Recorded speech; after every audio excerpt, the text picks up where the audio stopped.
Hare Krishna Krishna Krishna Hare Hare, Hare Rama. Hare Rama Rama Rama Hare Hare. Hare Krishna, dear devotees. Let's get started. Om Ajnanatimirandhasya Jnananjanashalakaya Chakshurunmilitam Yena Tasmai Shri Gurave Namaha. Shri Chaitanya Manobhishtam Sthapitam Yena Bhutale Swayam Rupa Kadamahim Tatati Swapadantikam Vandeham Shri Guru Shri Yuta Padakamalam Shri Gurun Vaishnavamscha Shri Rupam Sagrajatam Sahagana Raghunathanvitam Tam Sajivam Sadvaitam Savadutam Parijana Sahitam Krishna Chaitanya Devam Shri Radha Krishna Padan Sahagana Lalita Shri Vishakhanvitamscha Namaham Vishnupadaya Krishna Pristhaya Bhutale Śrīmate Bhaktivedanta Swami iti namine Namaste Saraswate Deve Gauravani Pracharine Nirvishesha Shunyavadi Paschatya Deshatarine. Jai Shri Krishna Chaitanya Prabhu Nityananda Shri Advaita Gadādhara Śrīvāsādi Gaura Bhakta Vrinda. Jai Shri Krishna Chaitanya Prabhu Nityananda Shri Advaita Gadādhara Śrīvāsādi Gaura Bhakta Vrinda. Hare Krishna Krishna Krishna Hare Hare, Hare Rama Rama Rama Hare Hare, Hare Krishna Krishna Krishna Hare Hare, Hare Rama Rama Rama Hare Hare, Hare Krishna Krishna Krishna Hare Hare, Hare Rama Rama Rama Hare Hare. Hare Krishna, dear devotees. Thank you very much for your kind association. Let us continue our study of Granthara Śrīmad Bhāgavatam. We are reading from the 9th chapter, text number 42 onwards. Krishna Prabhuji, you're reciting the shlokas, important shlokas. Sorry. Also, we forgot. Thank you for the reminder. Yes. Om Namo Bhagavate Vasudevaya. Om Namo Bhagavate Vasudevaya. Janmadasya yatonvayaditarata Shartheshva vidnya swarat Tene Brahma Hridaya Adikavaye Muhyanti Yatsuraya Tejo Vari Mridam Yatha Vinimayo Yatra Trisargo Mrisha Dhamna Svena Sada Nirasta Kuhakam Satyam Param Dhimahi Dharma Projita Kaitavotra Paramo Nirmatsaranam Satam Vedyam Vastavamatra Vastu Shivadam Tapatrayon Mulanam Śrīmad Bhāgavate Mahamuni Krite Kim va Parairishvara Sadyo Ridya Varuddhate Trakritibihi Shrushrushubhistat Kshanat Nigama Kalpataror Galitam Phalam Shukamukhadamrita Dravasam Yutam Pibata Bhagavatam Rasamalayam Muhuraho Rasika Bhuvi Bhavukaha Savai Pumsam Paro Dharmo Yato Bhakti Radhokshaje Ahaitukiya Pratihata Yatma Suprasidati Vadanti Tattvavidastatvam Yajnanam Advayam Brahmeti Paramatmeti Bhagavan iti Shabdate Atah Pumbirtuja Shrestha Varnashrama Vibhagasha Swanushtitasya Dharmasya Samsiddhir Haritoshanam Etesham Sakala Pumsaha Krishnastu Bhagavan Swayam Indrari Vyakulam Lokam Mridayanti Yuge Yuge Tadvagvisargo janatagha viplavo yasmin pratishlokamabhaddavatyapi नामान्यनन्तस्य यशोऽङ्कितानि यत् शृण्वन्ति गायन्ति गृह्णन्ति साधवः यस्यां वै श्रूयमाणायां कृष्णे परमपुरुषे भक्तिरुत्पद्यते पुंसः शोकमोहभयापहा आत्मारामाश्च मुनयो निर्ग्रन्था पुरुक्रमे कुर्वन्तः हेतु किं भक्तिमित्थं भूतगुणो हरि त्वयि मेरन्य विषया मतिर्मधुपते सक्रे द्रतिमुद्वहता दद्धा गंगे वौघमुदन्वती हरे Krishna Krishna Krishna Hare Hare Hare Ram Ram Ram Hare Hare. Hare Krishna, dear devotees. So we'll continue from verse number 42. This is the last concluding verse of Bhishma Stuti. Bhishma Dev is saying,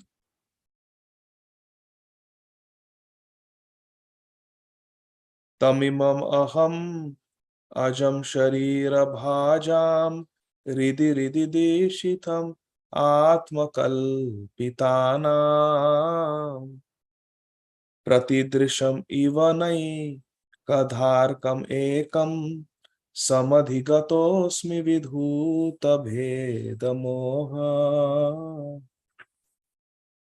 Translations and purports by our beloved founder Acharya Śrīmad Abhay Charana Aravinda Bhaktivedanta Swami Prabhupada. Translation. Shri Bhishma Dev is saying, now I can meditate with full concentration upon that one Lord, Shri Krishna, now present before me, because now I have transcended the misconceptions of duality in regard to his presence in everyone's heart, even in the hearts of the mental speculators. Krishna is in everyone's heart. The sun may be perceived differently, but the sun is one. So very beautiful prayer by Bhishma Dev, that he wants to concentrate his mind completely on Krishna, as Krishna is present before him. And very importantly, very significantly,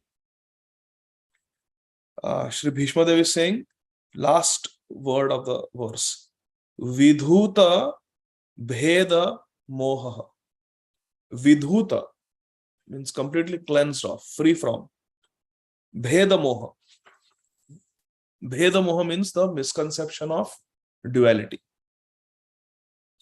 Bhishma Dev is saying, I'm completely free from all duality, and I have understood you, my dear Lord, in your full glory. You are in everyone's heart. You are the Brahma Jyoti. You are the Supreme Person, Bhagwan. The sun is perceived differently, but the sun is one. In India, they call it Surya. In America, they call it sun. In Brazil, they will call it by some other name. In Africa, another name. But it's the same sun. Similarly, Krishna is one. God is one. There's only one Bhagwan. Hare Krishna. He is perceived and he is addressed differently, but God is one. Purport. Lord Shri Krishna is the one absolute supreme personality of Godhead, but he has expanded himself into his multi-plenary portions. So, Krishna is one absolute personality of Godhead, but he expands himself into various forms. What are those forms? Further down in the purport, Srila Prabhupada writes, the Paramatma feature of the Lord is an expansion of his plenary portions. The Paramatma aspect is Kshirodakshay Vishnu, who comes from Garbhodakshay Vishnu, one of the plenary portions, Purusha avatars. Further down, Srila Prabhupada says, what about the Brahma Jyoti? Krishna expands himself as Paramatma in everyone's heart. He also expands himself as the glowing effulgence of Brahma Jyoti by expansion of his personal glow. The Brahma Jyoti is the personal glow of Krishna. It is stated in the Brahma Samhita that the Brahma Jyoti is Krishna's personal glow. Therefore, there is no difference between Krishna and his personal glow, Brahma Jyoti. or in Krishna's expansion as Kshirodakshay Vishnu, as Paramatma. So there is no difference between Bhagwan, Brahmajyoti and Paramatma, because they are all different aspects of the Lord. We just read, Vadanti tat tattvavidas tattvam yajnanam advayam brahmeti paramatmeti bhagwan iti shadyate. That the Advayam, the non-dual Bhagwan, supreme absolute truth, manifests eternally in three forms: Brahmeti, Paramatmeti, Bhagwan. All three are the aspects of Supreme Lord. Less intelligent persons who are not aware of this fact consider Brahmajyoti and Paramatma to be different from Krishna. That is wrong. They are all forms of Krishna, absolute truth. So they are not different from Krishna. This misconception of duality, that they are different from Krishna, it is called as Bheda Moha. That there is Bheda between Krishna, Brahmajyoti and Paramatma. No. This misconception of duality is completely removed from the mind of Bhishma Dev. Bhishma Dev, being self-realized, he does not have this misconception. Last paragraph. The worshipable object of Bhishma Dev is Lord Shri Krishna. Bhishma Dev is a devotee of Krishna. The worshipable object, the Ishtadeva of Bhishma Dev, is Lord Shri Krishna as Parthsarthi. And the object of worship of the gopis is the same Krishna in Vrindavan as the most attractive Shamsundar. The Ishtadeva of Bhishma Dev is Parthsarthi. The Ishtadeva of gopis of Vrindavan is Shamsundar. Sometimes less intelligent scholars make a mistake and think that the Krishna of Vrindavan and the Krishna in the battlefield of Kurukshetra are different personalities. This is also wrong. But for Bhishma Dev, this misconception that Krishna of Vrindavan is different from Krishna of Kurukshetra is completely removed. Krishna is both Brahmajyoti and localized Paramatma. But in Brahmajyoti or Paramatma, there is no Krishna or sweet relations with Krishna. That is the difference. In his personal feature as Krishna, he is both Parthsarthi as well as Shamsundar of Vrindavan. Same, it is Bhagwan. Parthsarthi is also Bhagwan form of Krishna, and Shamsundar also is Bhagwan form of Krishna. But then there is a Paramatma form and there is a Brahmajyoti form. These are all forms of Krishna only. In Tattva, there is no difference. But what is the difference? Srila Prabhupada is saying, although Krishna is both Brahmajyoti and Paramatma, but in Brahmajyoti and Paramatma, there is no Krishna or sweet relationship with Krishna. That is not there. That rasa is not there. So that is a difference. But for Bhishma Dev, these misconceptions do not exist. He has understood Krishna as it is. Suta Uvacha, text 43. Krishna evam bhagavati manovag drishti vritti bihi atmanam aveshya sontha shvasa upa ramat. Now, Bhishma Dev has concluded his prayers to Lord Krishna. Now, Suta Goswami is speaking.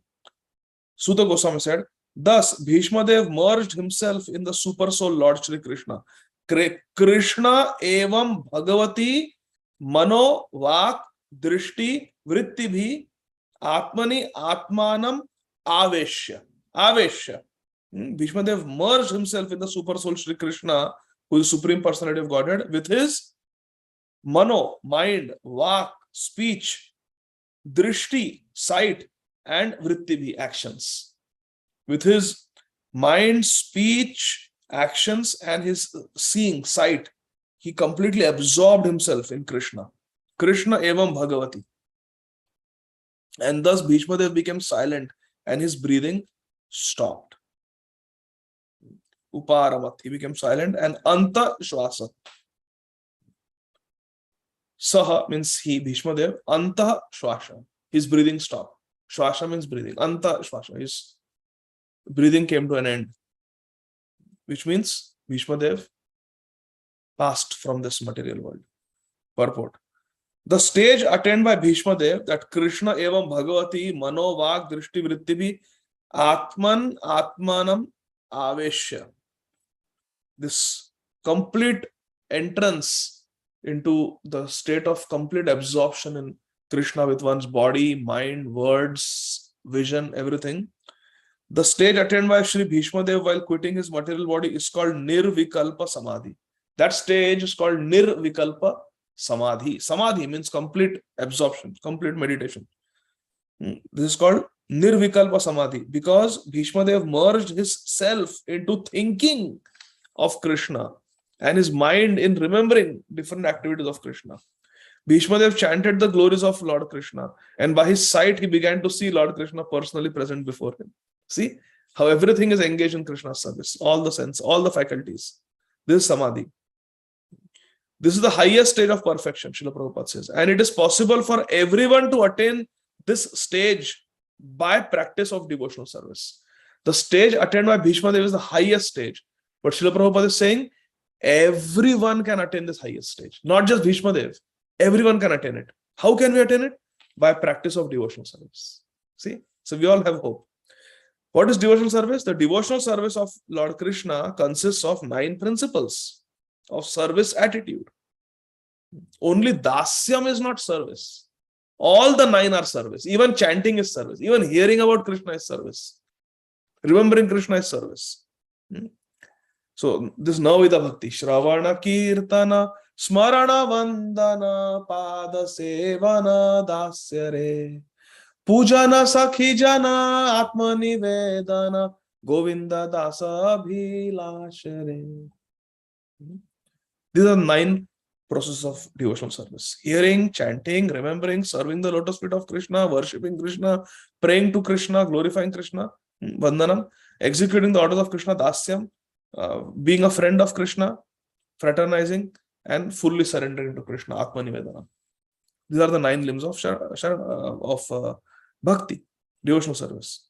Bhakti is Navalakshana. Any one of them or all of them are equally competent to award the desired result. What is the result of practicing this 9-fold devotional service? Raise your hand if you know it. What is the result of practicing Navavidha Bhakti?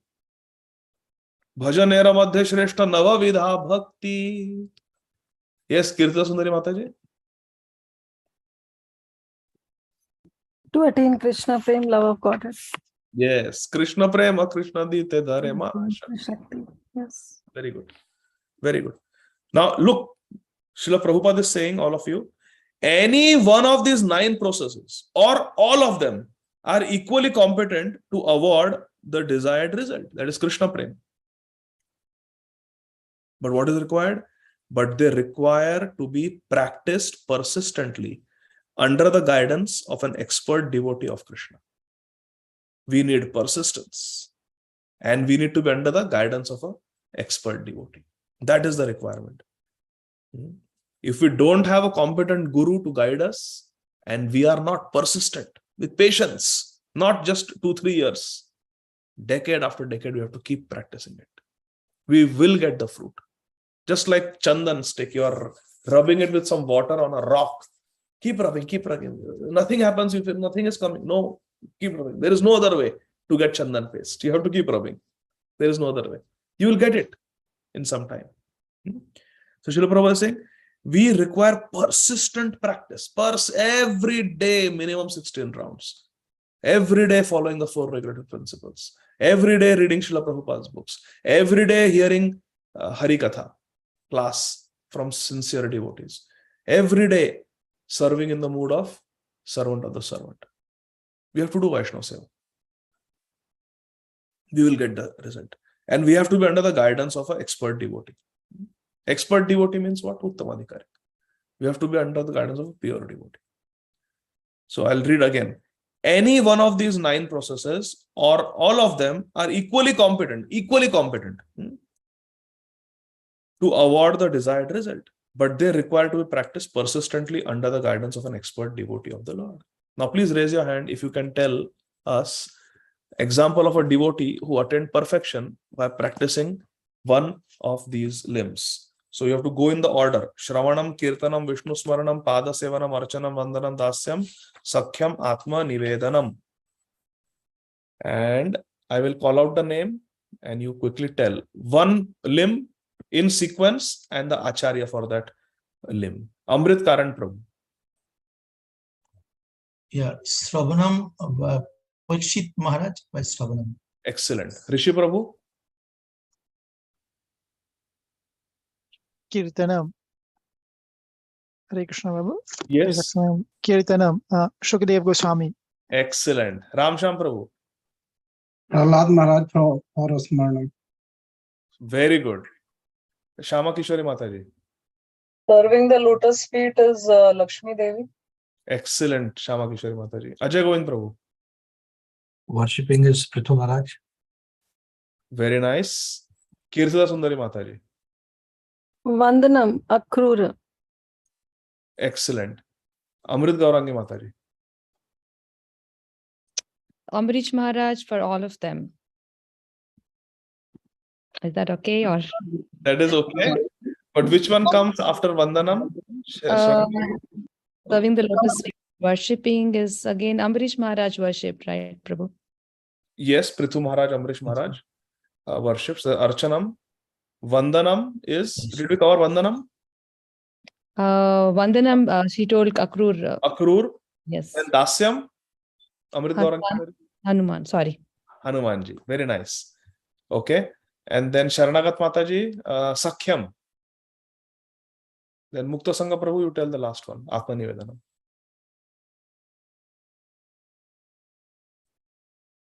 Sharanagat Mataji, go ahead, please. Arjun Sakhyam. is Sakhyam. Who? Arjun. Yes, very good. Mukta Sangha Prabhu, Atma Nivedanam. Bali Maharaj. Bali Maharaj. Yes. So we covered all 9. Okay. Very nice. Thank you, dear devotees. You can lower your hands. So there is a verse from Padyavali of Sri Rupa Goswami. Very beautiful verse. It is there mentioned by Srila Prabhupada in the purport. The verse is the same, Shravanam Kirtanam Vishnu from the 7th canto. If you go to this verse, Śrīmad Bhāgavatam 7.5.23-24. 7.5.23-24, Shravanam Kirtanam Vishnu, this verse.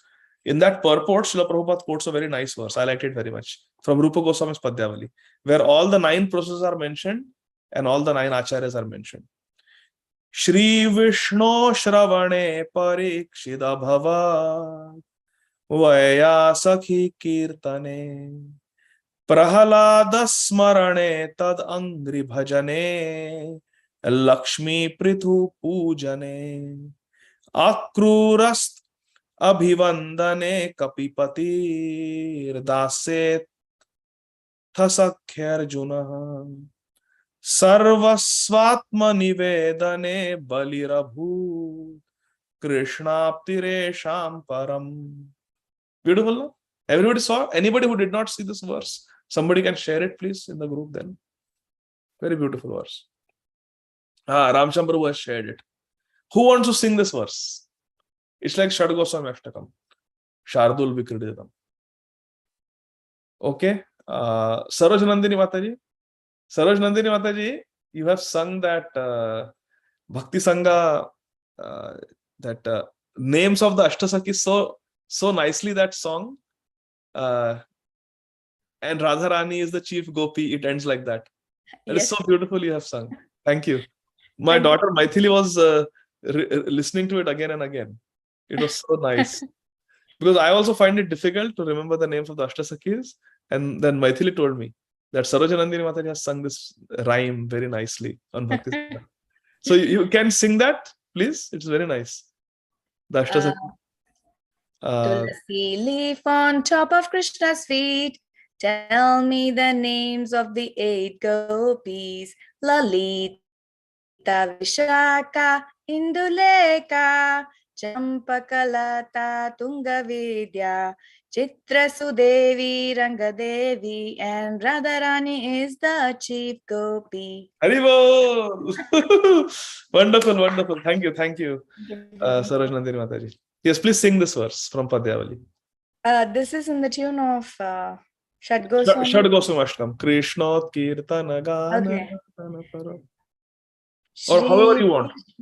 Okay. Shri Vishnu Shravana one second. Yeah. Shri Vishnu Shravane Parikshida Bhavat Vaiyasaki Kirtane Prahlada Smarane Tadangri Bhajane Lakshmi Prituh Pujane Akrurastvabhivandane Kapipate Dasyeta Sakyarjuna Sarvasvatma Nivedane Balirabhut Krishnaptiresham Param.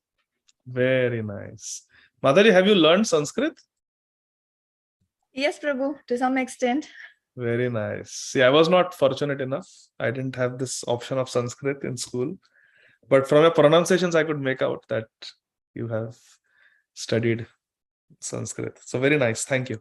Very Thank you, nicely Prabhu. Hare sung, very Krishna. nicely pronounced. So very nice verse this is. All the 9 acharyas for all the 9 limbs of bhakti are mentioned. Any one of them and all of them are equally competent. So now I have a question for all of you. Please raise your hand if you can answer this. First, listen to the question. Okay. Let me close the chat window. So Prabhupada is saying all of them or any one of them are equally competent in awarding the desired result, Krishna Prem. Okay. Then Srila Prabhupada says, of course, we have to be persistently practicing it and we have to be under the guidance of an expert devotee of Krishna. Okay. Then Srila Prabhupada says, look at the purport carefully. The first item, hearing, is the most important item of all. Srila Prabhupada says hearing is most important item of all. That's my question. And therefore, hearing of the Bhagavad Gita and later on Śrīmad Bhāgavatam is essential for the serious candidate who wants to attain the stage of Bhishma Dev at the end. So my question is, in Chaitanya Charitamrita, the highest authority Shri Chaitanya Mahaprabhu says, Bhajanera Madhya Shrestha Nava Vidha Bhakti Krishna Prema Krishna Dite Dhare Mahashakti Tar Madhya Sarva Shresh Nama Sankirtan Nirapradhe Namale Le Pabe Premadhan. Shri Chaitanya Mahaprabhu says that of all these 9 processes, the best is Nam Sankirtan. It is Kirtan. And Srila Prabhupada is saying the first item, hearing, is the most important of them all. Now, I want you to answer this question. Raise your hand if you can expertly, convincingly reconcile how Srila Prabhupada is perfect and completely in line with Sri Chaitanya Mahaprabhu. Mahaprabhu is saying Kirtanam is best. Prabhupada is saying Shravanam is most important. Okay. Now be careful. Huh? This is a very tricky and we have to resolve this controversy. We have to resolve this controversy. So, someone who has not answered. Vamshivadan Prabhu, go ahead. Let's see. Hare Krishna Prabhuji, Vandot Pranam. So Prabhuji, so the reason why Srila Prabhupada writes that Shravanam is the most important aspect is that without actually hearing about Krishna or Śrīmad Bhāgavatam or the words spoken by Krishna from the mouth of a pure devotee, so we will not be able to understand the Sambandha, Abhidaya and Prayojana Tattva. And without having that understanding, one will not be able to chant the holy names. Like you mentioned from Chaitanya Charitamrita, chanting the holy names is the ultimate. But without having a proper understanding of these 3, Sambandha, Prayojana and Abhidaya Tattva, one cannot come to the point of chanting with feeling, because that potency of chanting is not actually there without having this understanding. And that comes through the process of Shravana. Very good. I totally agree with you. Perfect answer. I feel perfect answer. Very nice. Because, yes, Kirtanam is the most powerful limb. Tar Madhya Sarvashresh Nam Sankirtan. Yes, 100%. Kirtanam is the most powerful. But can we do Kirtanam without hearing? How do we come to know that we have to do Kirtanam? By hearing. Therefore, look at Prabhupada's sentence. Every word is important. Prabhupada says, the first item, hearing. Because it is the first stage. Without hearing, one cannot come to Kirtan. So, therefore, first we have to hear from sadhus. See, look at the 9 stages of bhakti. Ādav, Shraddha. Tatha, Sadhu Sangha. After Sadhu Sangha comes Bhajan Kriya. Kirtanam is Bhajan Kriya, na? It happens from, and what happened in Sadhu Sangha? We go to Sadhu Sangha and Sadhu says, chant Hare Krishna. Then Kirtana starts. Therefore, Prabhupada says, first item. That first item word is important. The first item, hearing, is most important of them all. Because without hearing, there is no question of chanting. Another example is given that a child, unfortunately, who is born deaf, if there is some congenital anomaly in the ear and a child is born deaf, or there are certain infections that a child can get in the womb where the child becomes deaf, loses the ability to hear. A child who is born deaf also is mute. If you have not heard sound, you cannot speak. So child who is born deaf, this is a medical fact, also cannot speak. Although the ability to speak is there, but the child has never heard any sound, so cannot speak any language, is mute. So similarly, if we have not heard, we cannot chant. Without Shravanam, there cannot be Kirtanam. See, Prabhupada is so pakka. Now, Prabhupada is emphasizing the importance of hearing and what is hearing. So Prabhupada is saying, therefore, hearing of Bhagavad Gita and later on Śrīmad Bhāgavatam. You see, every word of Prabhupada's purport is so important. So here is the Praman. Srila Prabhupada says, first we have to study Bhagavad Gita, then Śrīmad Bhāgavatam. Therefore, all of you have already completed, all of us, I am also a student, all of us have already completed Bhakti Shastri. So now we have to study Śrīmad Bhāgavatam, starting from the first canto. Prabhupada is saying, hearing of Bhagavad Gita and later on Śrīmad Bhāgavatam is essential for the serious candidate who wants to attain the stage of Bhishma Dev at the end. The unique situation at Bhishma Dev's time of death can be attained. Yes, it can be attained. Even though Lord Krishna may not be personally present for us. For Bhishma Dev, Bhagwan Krishna Sakshat in his Swarup, he came there. For us, that may not happen. But we can attain the same stage of Bhishma Dev. How? How? Prabhupada is explaining. Krishna's words of Bhagavad Gita or those of Śrīmad Bhāgavatam are identical with the Lord. So if we are hearing Krishna Naam or we are hearing Krishna Vani, Bhagavad Gita or Śrīmad Bhāgavatam, which is Krishna Kirtan, glorification of Krishna, it is non-different than having Sakshat Krishna in front of us. Krishna Tulya Bhagavata Vibhu Sarvashray.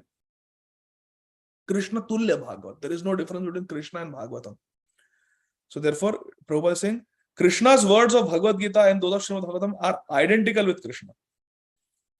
They are sound incarnations of Krishna, and one can fully utilize them to be entitled to attain the stage of Shri Bhishma Dev, who was one of the 8 Vasus. Every man or animal must die at a certain stage of life. One who is born must die. But one who dies like Bhishma Dev attains perfection. That is our art of dying that we were talking about.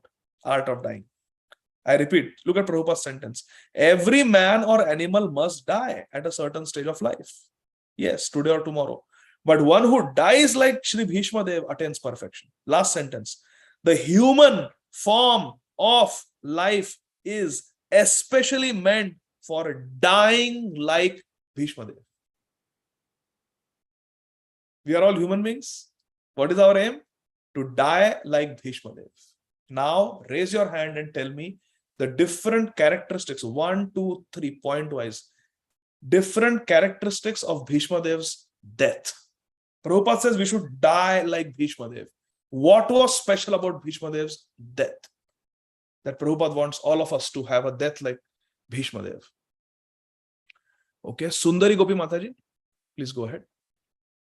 Prabhuji, he was thinking about Krishna only. Okay, one. Let's stop. Okay, good. Excellent point. Then Shama Vallavi Mataji, next. Then Prem Ras Mataji after that.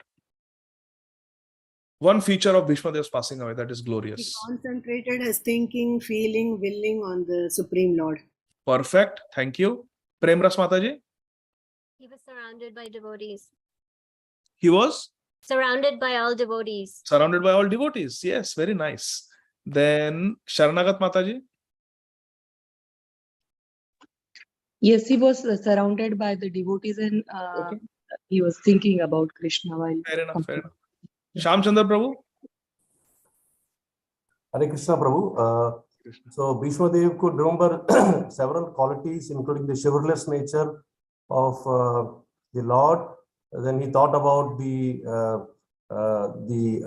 Arjuna's affiliation to the Lord in the form of a great warrior. He thought about the gopis, through which he could associate the loving Madhurya Ras for the Lord. And similarly, like this, in several different aspects involving the limbs of Bhakti, he was able to associate. So in that manner, I think he was completely absorbed. Okay, before perfect. leaving his body. Yes. Then Navina Radha Mataji, why is Bhishma Dev's departure so glorious? Yes, Prabhuji. He was glorifying Arjuna, devotee of Krishna. Okay. Shanta Radhika Mataji, then Manju Bhashani Mataji. What was special about Bhishma Dev's departure? Hare Krishna, because Krishna himself was present in front of him and he could meditate upon him. Yes, very nice. Okay, anybody has any extra point that was not covered?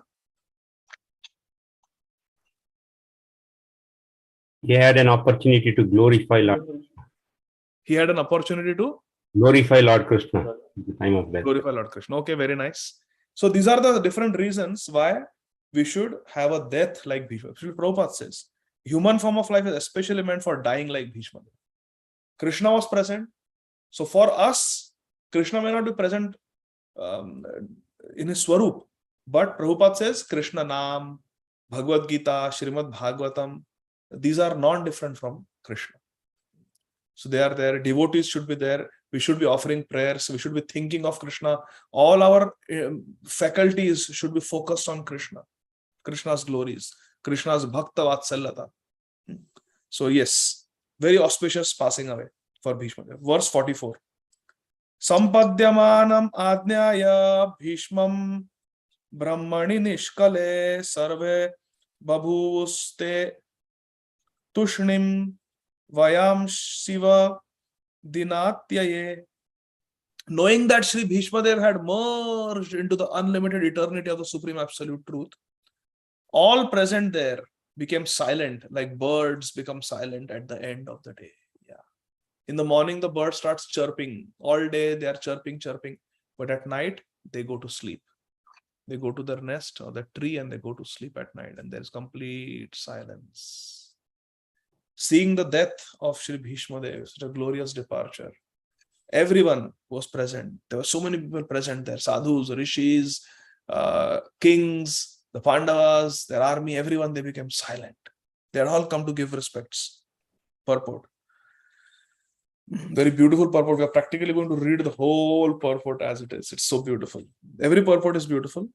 To enter into or to become merged into the unlimited eternity of the Supreme Absolute means to enter the original home of the living being. In this sentence, Srila Prabhupada is explaining what is the meaning of Bhishma Dev merged into the unlimited eternity of the Absolute Truth. It simply means he went to Krishna's Dham. Original home of the living being, Krishna's Dham. The living beings are all component parts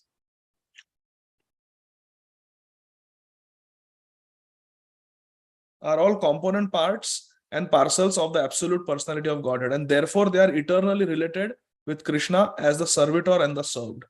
So we are part and parcel of Krishna. Mamayamsha jiva loka jiva bhuta sanatana. And what is our nature? Prabhupada says it is that of the servitor and the served. Krishna is served and we are the servitors. Jivara Sarup hai Krishna Nityadas. Ekela Ishwara Krishna Arasara Bhritya. The Lord is served by all his parts and parcels, just as a complete machine is served by the different parts. Now this computer is there. It has got so many components. On the keyboard there is A, S, D, F, G, H, J, K, L. There is comma, there is period, there is exclamation mark. There is this mouse pad. There may be something, there's sound speaker, there's a wire for power, there's a screen display, there's a camera here. So many components are there. Hundreds and hundreds of components this laptop has. And all of them are working together in sync. Srila Prabhupada is saying, Krishna is the complete whole. Om Purnamada Purnamidam. And we are one small part of Krishna. And our role is to serve the whole. Just like a small component of a machine serves the whole machine. Any part of the machine removed from the whole is no longer important. Now, if I remove one key from the keyboard, I remove B, and it is lying on the street. Nobody will care. What is this small little black square that says B on it? What value it is? But if I go and put this whole laptop there on the street, it is very useful. Anybody can take it. So Prabhupada is saying any part of the machine removed from the whole is no longer important. Similarly, any part and parcel of the absolute, that is the jiva, soul, detached from service of Bhagwan is useless. Is useless. When we are removed away from the service of Krishna, we lose our importance. The living beings who are in the material world, all of us, the living beings who are in this material world are all disintegrated parts and parcels of the Supreme Whole. We are disconnected from Krishna Seva. And therefore, they are no longer as important as the original parts and parcels, the Nitya Siddhas. There are, however, more integrated living beings who are eternally liberated, Nitya Siddha. They are always integrated. We are disintegrated from Krishna. The Nitya Siddhas are always in sync with Krishna. The material energy of the Lord, called Durga Shakti, or the superintendent of the prison house. Durga also means prison. And Durga Devi is the superintendent of this prison called material world. She takes charge of the disintegrated parts and parcels, that is conditioned souls, all of us. Durga Devi takes charge of all of us. That's why she is called Jagadamba, the mother of the whole world. So she takes care of the Nitya Baddha Jivas. And thus, the Nitya Baddha Jivas, the conditioned souls, undergo a conditioned life under the laws of material nature. Then we get birth after birth in this material world, and we are enjoying and suffering, mainly suffering, little bit enjoyment, suffering, little enjoyment, suffering. When the living being becomes conscious of this fact, that I am just suffering in this material world, he tries to go back home, back to Godhead. And thus, the spiritual urge of the living being begins. This spiritual urge is called Brahma Jidnyasa. Athato Brahma Jidnyasa. So what happens is, we are suffering in this material world in complete ignorance. Somehow by sadhu sangha, by sadhu, guru, shastra, we come to know that actually we are part of Krishna. We are not this body. We are a spirit soul, part of Krishna. Ishwar Ansha Jiva Avinashi, Chetana Amala Sahaja Sukharashi. We are part of Krishna. And then we say, oh, but I'm suffering here. Why am I suffering here? Okay, let me find out about Brahman, about the Supreme Lord. Thus the spiritual urge of the living being begins. The spiritual urge is called Brahma Jidnyasa, or inquiry about Brahman. Brahma Jidnyasa, inquiry about Brahman means the Supreme Lord. Krishna is called by Arjuna Param Brahma, Param Dham, Pavitram, Paramam Bhavam, Purusham Shashvatam Divyam, Ādi Devam, Ajam Vibhum. Principally, this Brahma Jidnyasa is successful by knowledge, renunciation, and devotional service to Lord Krishna. Please let us analyze this sentence. I'm going to read it again. Listen carefully, full attention. This Brahma Jidnyasa. So we came to the point of Brahma Jidnyasa. We are suffering in this world. By Sadhu Sangha, we come to know we are not this body, we are the soul, we belong to Krishna. Oh, really? Then why am I suffering? Let me inquire about transcendence. Athato Brahma Jidnyasa. Because this Brahma Jidnyasa ultimately becomes successful. Brahma Jidnyasa, inquiry into transcendence, becomes successful by three things, my dear friends. Three things. Spiritual inquiry becomes perfect by three things. Number one, knowledge, because it's inquiry. So inquiry is satisfied by knowledge, answers. So first is knowledge. Second is renunciation. And third is bhakti. Prabhupada is saying. Principally, this Brahma Jidnyasa is successful by knowledge, renunciation, and devotional service to Lord Krishna, bhakti. Jnana or knowledge means knowledge of everything of Brahman, the Supreme. To come to know about Krishna, knowledge about Krishna, spiritual knowledge is called Jnana. Jnana. Bahunam janmanam ante jnanavan mam prapadyate vasudeva sarvamiti samahatma sudurlabha. So Jnana. Number 2, renunciation means detachment of material affection.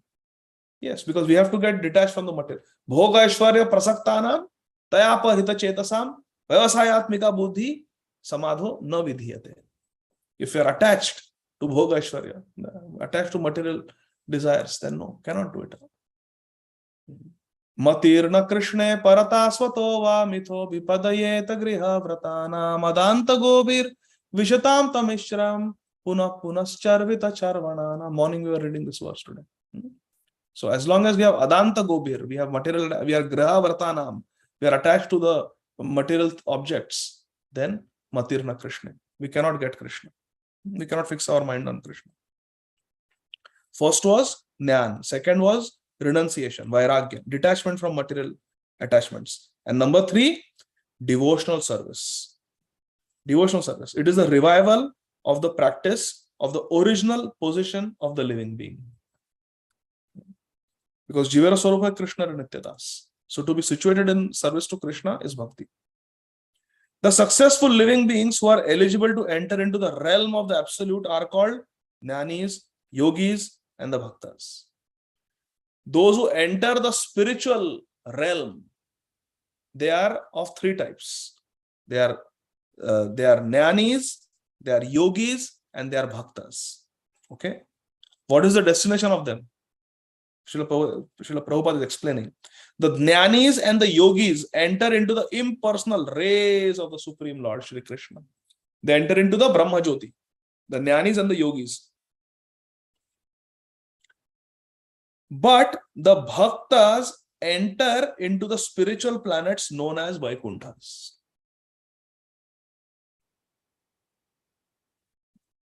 The bhaktas enter into the spiritual planets known as Vaikunthas. The yogis and the jnanis go to the Brahma Jyoti, but the bhaktas enter the Vaikuntha planets. Bhaktya tvananya shakya aham evam vidhorjuna jnatum drashtum cha tatvena praveshtum cha parantam. Praveshtum, we can enter into the mysteries of Krishna's pastimes by bhakti. Bhaktya tvananya shakya. So what happens in the spiritual planet? Srila Prabhupada is explaining. So bhaktas enter the spiritual planet Vaikunthas. In these spiritual planets, the Supreme Lord as Shri Narayana predominates. He is the enjoyer. And the healthy, unconditioned living being means Mukta Jiva. Mukta Jiva.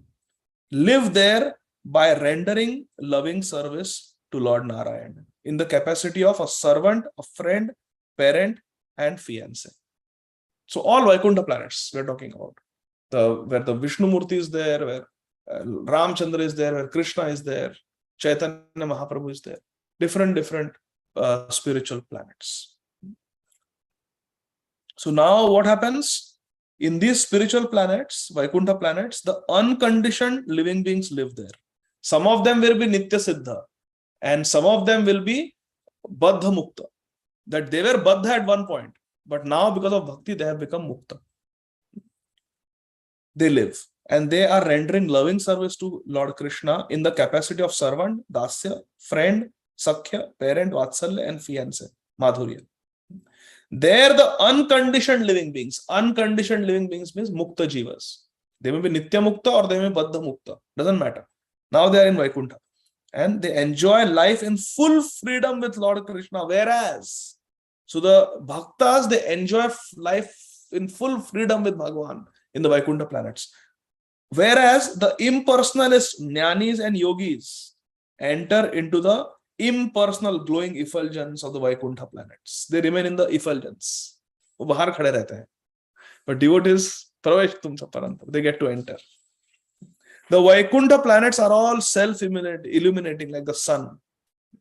And the rays of Vaikuntha planets are called Brahma Jyoti.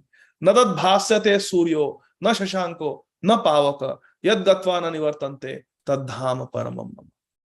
Lord Krishna says. The rays of Vaikuntha planets are called Brahma Jyoti. The Brahma Jyoti is spread unlimitedly.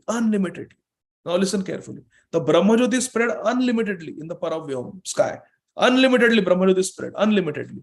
And the material world is but a covered portion of an insignificant part of the same Brahma Jyoti. So the Brahma Jyoti sky is unlimited. In one little corner of that sky, there's a dark cloud called material world.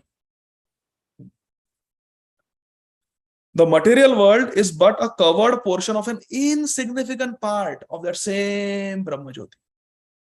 Shri Bhishma Dev, as a pure devotee of Lord Krishna, entered the spiritual realm in one of the Vaikuntha planets, not Brahma Jyoti. Shri Bhishma Dev did not stay in the Brahma Jyoti.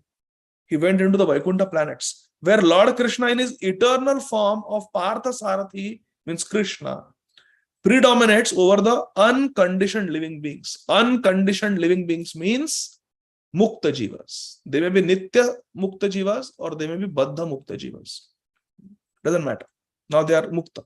That's all that matters. The unconditioned living beings, Mukta Jivas, who are constantly engaged in the service of Krishna. The love and affection which bind the Lord and the devotee is exhibited in the case of Bhishma Dev. Please unmute, raise your hand.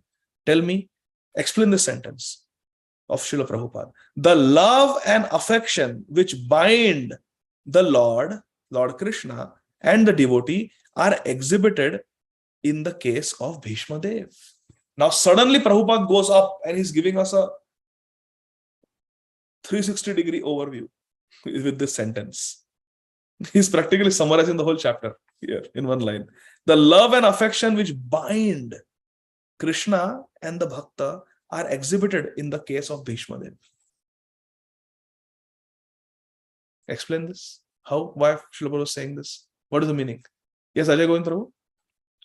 It means that Bhishma Dev was pure in consciousness and always considered the supreme identity of Krishna as the supreme Lord. He did not focus on other forms like Brahm Jyoti or was not influenced by Gyan and Karma. He was just pure devotee. Very beautiful, very nice. That's a good way of looking at it. But I want more reflections. The love and affection which bind Krishna and Bhakta, Bhagwan and Bhakta, is exhibited in the case of Bhishma Dev. Overall, what happened? Sandeep Prabhu. 1 second.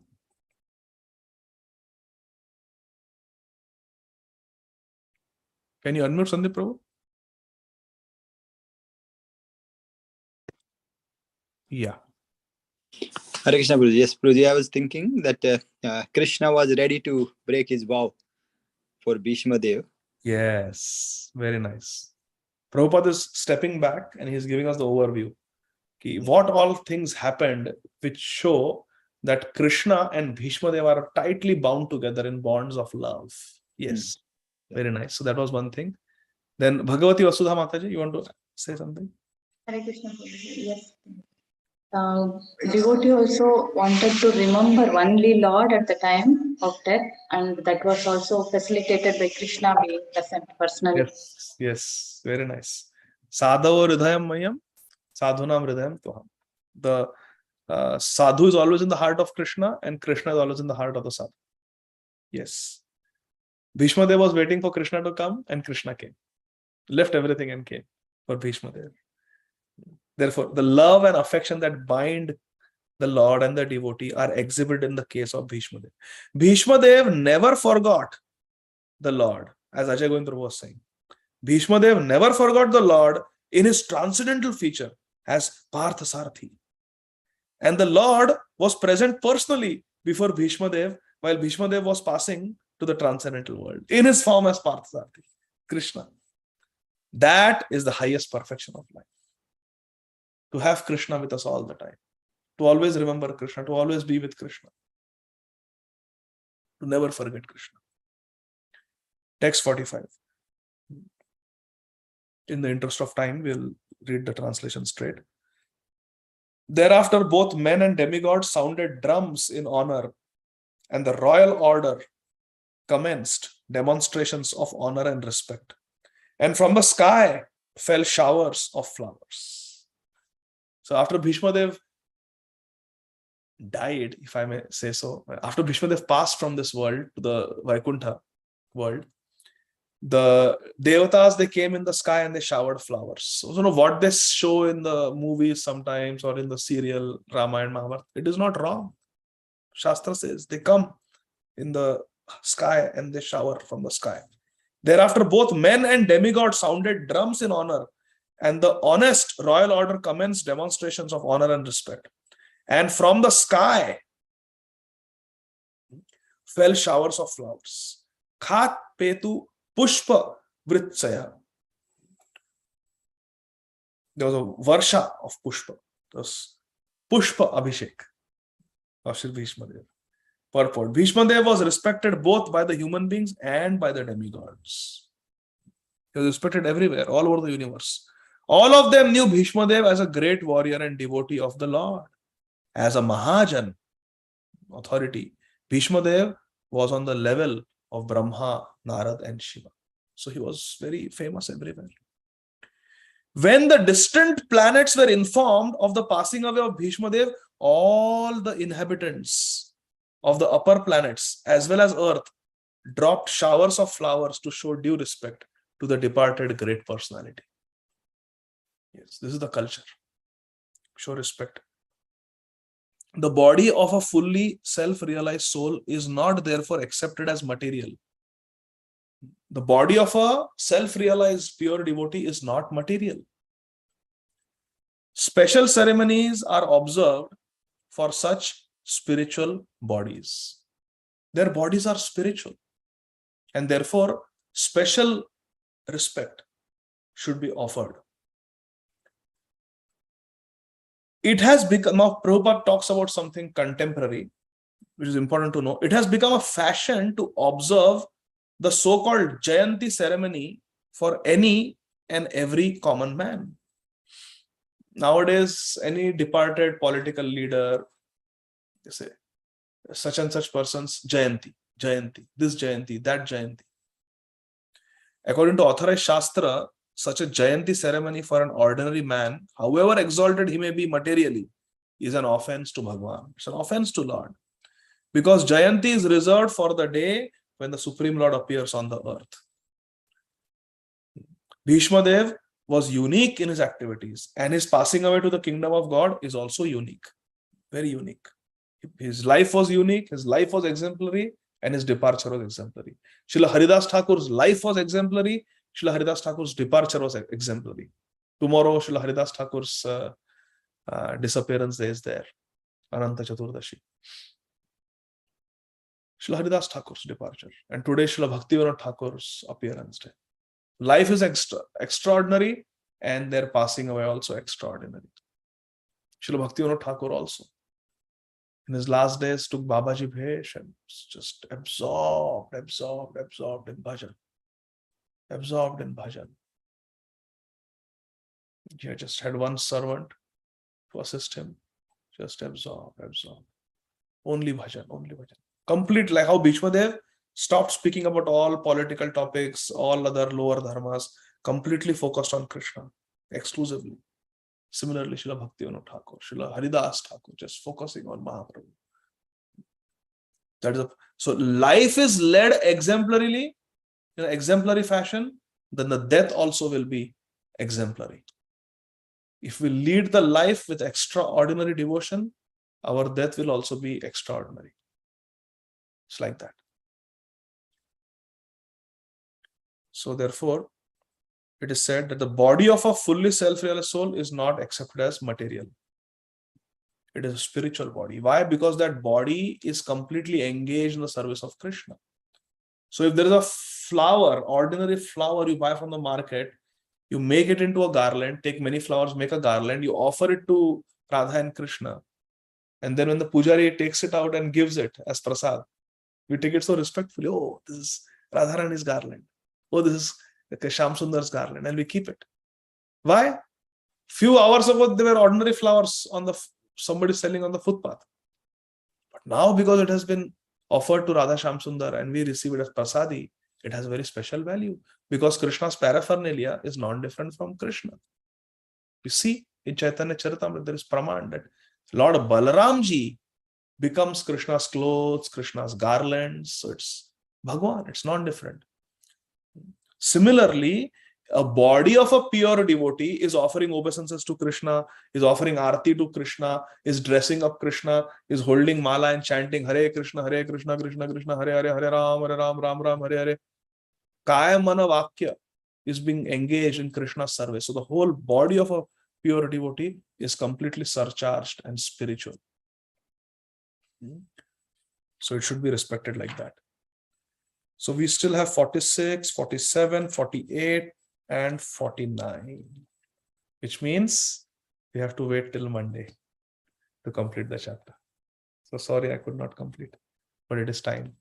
So we will continue from verse number 46, Krishna willing, on Tuesday. Gandhara Śrīmad Bhāgavatam ki Jai. Jagat Guru Srila Prabhupada ki Jai. Nitai Gaur Premanandi. Hari Hari Bol. Hare Krishna. Okay, we'll go quickly through the questions. Shama Kishwari Mataji, please go ahead. Yes, I know you had questions. So Mataji, I said ask in the class so that I have to say it only once and then it is more efficient for me. Yes, thank you. Thank you, Prabhuji, and my apologies. I have multiple questions. No problem. But the first one is the verse that we read today, verse 42, Prabhuji. The last paragraph, I need your help in understanding it. The second last line, it says, but in his impersonal feature, he is neither in the Brahma Jyoti nor in the Paramatma. But Paramatma is... I'll explain. This is very simple to understand. In his personal feature, Krishna is both Parth Sarthi and Shyam Sundar of Vrindavan. So Krishna has three aspects: Brahmeti, Paramatmeti, Bhagwan. Okay. So in his Bhagwan aspect, he is both Parth Sarthi and he is Shyam Sundar of Vrindavan. But in his impersonal feature, he is neither in the Brahma Jyoti nor in the Paramatma. So in his personal feature, Krishna is present both in Parth Sarthi and Shyam Sundar. But in his form as Brahma Jyoti and Paramatma, he is not present in his personal feature. I think it should be personal feature. So see, in his personal feature, Krishna is both Parth Sarthi and Shyam Sundar of Vrindavan. When I read it, I understood it like this. But in his impersonal feature, he is neither in the Brahma Jyoti nor in the Paramatma. It should be, I feel it should be in his personal feature, he is neither in the Brahma Jyoti nor in the Paramatma, because the personal feature is Bhagwan. It is not Brahma Jyoti or Paramatma. But So, Prabhuji, the Paramatma feature is Shirodakshai Vishnu himself, right? So how is it not? Isn't Paramatma also personal? it is the personal aspect, but there is no reciprocation with the Paramatma. There is no Leela. There is no Adan Pradan. There is no reciprocation. You cannot have Dasya for Paramatma. You cannot talk to Paramatma. You cannot touch Paramatma. You cannot embrace Paramatma. You cannot be Paramatma's father or mother. So, and Paramatma feature is present only in the material world. It's not in the spiritual world. There is no Paramatma in the spiritual world. So it's a manifestation only meant for the material world. So it doesn't give the full understanding of the Supreme Lord in his personal feature as Parth Sarthi or as Shyam Sundar of Vrindavan. Does it help, Mataji? Yes, thank you. Thank you, Prabhuji. Can I ask a few more questions? Yes. So just one quick thing. In case of Brahma Jyoti, Brahma Jyoti also is Satchidananda. It is eternal, full of knowledge, full of bliss. There is no more birth, old age, disease and death. But in Brahma Jyoti, there is no compassion. We cannot say Brahma Jyoti is Bhakta Vatsal. Can you say that? No. There is no compassion. Whereas the Paramatma feature shows compassion because the Paramatma reveals himself to a sincere devotee who meditates. So in the Paramatma feature, there is compassion, there is mercy, but there is no Leela. But in the Bhagwan feature, there is compassion, there is Kripaluk, there is Daya, and there is Leela. With the Paramatma feature, there is no Leela, therefore it cannot be considered as a personal feature. Cannot have a relationship. Because Paramatma itself is a manifestation only for the material world. So in that sense, it is temporary. Shirodaksha Vishnu is not temporary. But the manifestation as Paramatma in the individual heart is a temporary. Because once the Jiva becomes Mukta, there is no Paramatma. When the Jiva goes to the spiritual world, the Paramatma will cease to exist. So where is that Sambandha then? Where is that relationship? So with Paramatma, there is no Leela. That's why it cannot be counted as a personal. Is that helpful? Yes, thank you. Thank you, Prabhuji. Okay, you can go to the next one now. Hare Krishna. Yes. So, Prabhuji, why was Bhishma Dev alone on the battlefield for months after the war? Why was he not treated for his wounds and taken home? So it was the culture for Kshatriyas at that time that they will not accept once they come on the battlefield, and if they are put down, they will not accept any comforts and luxuries that are not allowed in the Kshatriya code. For example, when Bhishma Dev was struck by the hundreds of arrows of Arjun and he fell down on the bed of arrows, the whole battle stopped for the day. It was a devastating blow to everyone to see Bhishma Dev in that situation. But Bhishma has fallen down. So then all of them went, they saw Bhishma Dev, even Duryodhan was crying, "Arey, grandfather, what has happened? How this happened?" And Bhishma Dev was bleeding from all his wounds. So he was completely having hypovolemia. He was losing volume through the blood. So he was feeling very thirsty and dehydrated. He lost so much blood. So Duryodhan immediately gave order to Dushasan. This is there in Mahabharata. Quickly go and get water for grandfather. And Bhishma Dev said, "Hey, Duryodhan, you don't understand. Yes, I am thirsty, but as a Kshatriya, I cannot accept water from a lota or from a pitcher. No. Arjun, you know the code. Do it." So Arjun struck arrow in the ground and fresh water came from the ground. And that Bhishma Dev took. Bhishma Dev's head was like that, hanging down. Duryodhan told Dushasan, "Go and get pillows." Bhishma said, "Duryodhan, you don't understand. Arjun, do the needful." Arjun struck arrows and created a pillow of arrows for Bhishma Dev. Kshatriyas did not accept comforts and luxuries when they were on the battlefield. So if a Kshatriya has fallen down to die, that was death for Bhishma Dev. He could not have recovered from those injuries. He was pained by those arrows. So there was no question of removing him from the battlefield. Someone can be removed from the battlefield if he is either dead or if he is hurt but wants to come back in the war. So if you're hurt, you go recuperate and then come back and fight. But Bhishma Dev was finished. There was not even enough place to put a finger. So Bhishma Dev was finished by Arjun. He could not have recovered from those wounds. So there was no question of taking him to nurse him back to health. He should have died. That was death. But he did not want to die. Why? It will come in the purport in the next few verses in this chapter. Srila Prabhupada says, because he wanted to see Yudhishthira Maharaj enthroned as the king. So Bhishma Dev would not die. Also, he was waiting for Krishna to come directly in front of him. So it was death. Bhishma's death started on the 10th day on the battlefield of Kurukshetra. But he waited for several months until the right moment came. When Yudhishthira Maharaj was the king, Krishna was there, and he had spoken his pravachan to Yudhishthira Maharaj to satisfy and clear all the doubts in the mind of and in the heart of Yudhishthira Maharaj. So that's why Bhishma Dev did not die, but because he was as good as dead, it was again the Kshatriya codes to bring him out of the battlefield. That was his resting place. Okay? Yes. You can Thank go you, to the next. Prabhuji. Hare Krishna. So when Bhishma Dev gave up his weapons, right, on seeing Krishna charging towards him, you had mentioned that Arjun promised he would kill Bhishma Dev the next day. But I've also heard that at that time itself, Krishna had asked Arjun to shoot arrows at the defenseless Bhishma, because otherwise Arjun would not have been able to defeat Bhishma, unless he was without weapons. So is that incorrect? That's not what I read in Srila Vyasadev's Mahabharata.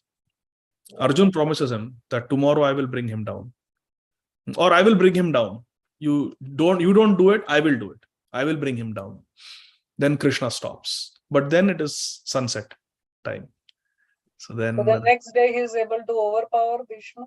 with the help of Shikhandi. Shikhandi, okay. With the help of Shikhandi, not directly. Okay. And then Prabhuji, the third question was, why was Krishna wearing an uttariya? We read in one of the verses that the uttariya fell off. And it also said that his shield was scattered. And the picture that I have seen, is Krishna without any upper garments when he's charging towards Bhishma Dev. So where was the armor? Because all other pictures we see that both Krishna and Arjuna are wearing an armor on the battlefield. So armor was shattered by Bhishma Dev, no? Armor was destroyed by Bhishma Dev. So the uttariya, Uttariya was still there. Okay, and that flew off. And that flew off. Okay. Beautiful, isn't it? Krishna. Yes. Yeah. And this is not related, Prabhuji, but from your other lecture, why does Radharani not wear a tilak? Radharani wears tilak. But in our temples, I've never seen her having a tilak. Oh, she always has tilak. She is Saubhagyavati. Always has She tilak. has our Urdhva Pundra tilak? No. Urdhva Pundra even Krishna doesn't have. We put it. Krishna doesn't wear Urdhva Pundra tilak. That is for devotees. Okay. This Urdhva Pundra tilak is lotus feet of Krishna. Why Krishna will put his own lotus feet on his own head? We do it for design. We can put it. Sometimes we paint it like Urdhva Pundra, but actually Krishna doesn't wear like that. But even Radharani does not wear. She's the highest. No, but she has. Look at this photo here. Sharanagat Mataji's profile picture. She Radharani. She has a bindi. That is tilak. Okay. That dot here between the eyebrows, that is Radharani's tilak. Okay. Why Radharani will wear tilak like us? We are servants. We are Vaishnavas. That's why we put Radha and Krishna's lotus feet on our head as tilak. But Radha and Krishna will not wear Urdhva Pundra. That is for Vaishnavas, not for Bhagwan. Thank you, Prabhuji. Thank you so much. Hare Krishna. Hare Krishna. So Krishna's tilak is different types. It can be a line, it can be a circle, it can be a dot. And Radharani's tilak is always a dot. Like that. Very beautiful dot. It is said that they take sandalwood, they take kesar, they take musk, kasturi, they take kumkum, and the manjaris, they take a moonstone. Moonstone is a precious stone, moonstone. And they mix all this together with the moonstone. And that is Radharani's tilak. And then they put a dot for Radharani. That is Radharani's beautiful tilak. So that is Radharani is never without tilak. Always there is a tilak on her forehead. Okay, Mataji? Thank you, Prabhuji. Hare Krishna. Hare Krishna. Kirtida Sundari Mataji?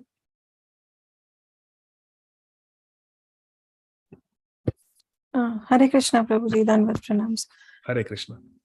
One thing I would like to add about Mataji, that you said that why Radharani doesn't wear this tilak that we Vaishnavas wear, because she herself is the embodiment of that tilak. So why she needs that tilak? So as you rightly answered. Yes. Prabhuji, I have a question that what is this Bhishma Panchaka when it comes in Kartik? Every year this question is asked. Every year. No, so what I have heard from our acharyas is that it is called Bhishma Panchak because Bhishma Dev used to observe the last 5 days of Kartik. So he is the acharya who teaches us how to follow it. The strictest form, most austere form of Bhishma Panchak. And like that. So that is the reason. Bhishma Dev, not that Bhishma Dev died after the 5th day of Bhishma Panchak. Some people say like that, but that's not what I have heard from the acharyas. Bhishma Dev used to follow the Bhishma Panchak Vrat very strictly. So therefore it is called Bhishma Panchak. But he leaves his body after Makar Sankranti. Yeah, in Uttarayan, right? Uttarayan, yes. Like that. Thank you, Prabhuji. Thank you. And sorry if that question is repeated, No. Usually when Karthik is coming, this question always comes up. So I found it very funny. Hare Krishna. Okay, so next, Shanta Radhika Mataji. Shanta Radhika Mataji, you're there? Yeah. Yes, Hare Krishna, Prabhuji, Dandavat Pranam. Prabhuji, Hare Krishna. जैसे in the beginning you said कि परमात्मा और ब्रह्म ज्योति and भगवान ये सब एक ही हैं, like they are in the शब्द form ना, ब्रह्म ज्योति and परमात्मा. In Tattva, they are the one, because they are the one na. So supreme. and in Shastras we read that कि we should know the Bhagwan by Tattva. तो like जो फिर ब्रह्म ज्योति के अंदर जाते हैं तो हम उनको क्यों imperfect बोलते हैं? Like we always give the example of train और पर्वत की, भाई जैसे एक ट्रेन आ रही है, फिर हम ट्रेन में बैठते हैं और एक ट्रेन को देखते हैं. लाइक इन तीनों को डिफरेंशिएट करने के लिए हम बहुत सारे एग्जांपल देते हैं. तो why it is there, like जैसे हम बिकॉज जीवेरा स्वरूप है कृष्णेरा नित्य दास. अब मुझे बताइए, ब्रह्म ज्योति में जाकर कोई दासत्व है क्या वहां पर? There is no service. So one who gets Sayujya Mukti, impersonal liberation, there is no seva. But the Swarup of the Jiva is to serve Radha and Krishna. Jivera Swarup hai Krishna Nitya Das. So therefore it is imperfect and it is incomplete. And therefore it is said, Ye anya arvindaksha vimukta maninash toyasta bhavada vishuddha buddhaya aruya krachena param padanta patanti adhoya anada vyashmadangraya. Even from Brahmajyoti it is possible to fall down. Why? Anadar Deshmadangraya. Because we don't have respect for the lotus feet of Krishna. Anadrat. Adar means respect. Anadrat Yashmadangraya. For Krishna's lotus feet, there is no respect. Therefore, Patanti Adha. They fall down from there. Even Aruya Krachana Param Padam Tata. Brahmajyoti mein bhi chale gaye to bhi gir jate hain niche. This is in the 2nd chapter of 10th canto of Śrīmad Bhāgavatam. Garbhastuti. The demigods are offering this prayer. So yes, it is incomplete because there is no relationship and there is no seva. But the soul cannot be inactive. The soul is active. It is kriyaman. So therefore the soul will eventually want some relationship and some service to someone. So then the impersonalists, they fall down again in the material world. And then if they get sadhu kripa, sadhu sangha, then they will become bhaktas and they will go to Vaikuntha Dham. And if we go there, then there is no coming back. Yad gatva na nivartante tad dhama paramam. Mam upetya punarjanma dukkhalayama shashvatam napnuvanti mahatmana samsiddhin paramam gata. Mam upetya, Krishna upetya. When we get Krishna, then there is no coming back. Whereas Brahmanu hi pratishtaham, Krishna says that he is the support of the Brahman.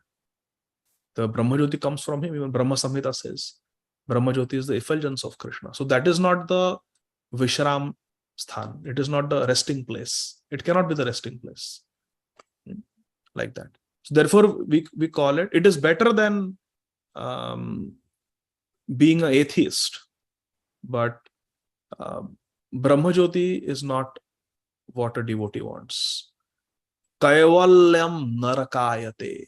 Srila Prabhupada says that impersonal liberation, which is sometimes called as Kaivalya, Kaivalyam narakayate. It is as good as hell for a devotee.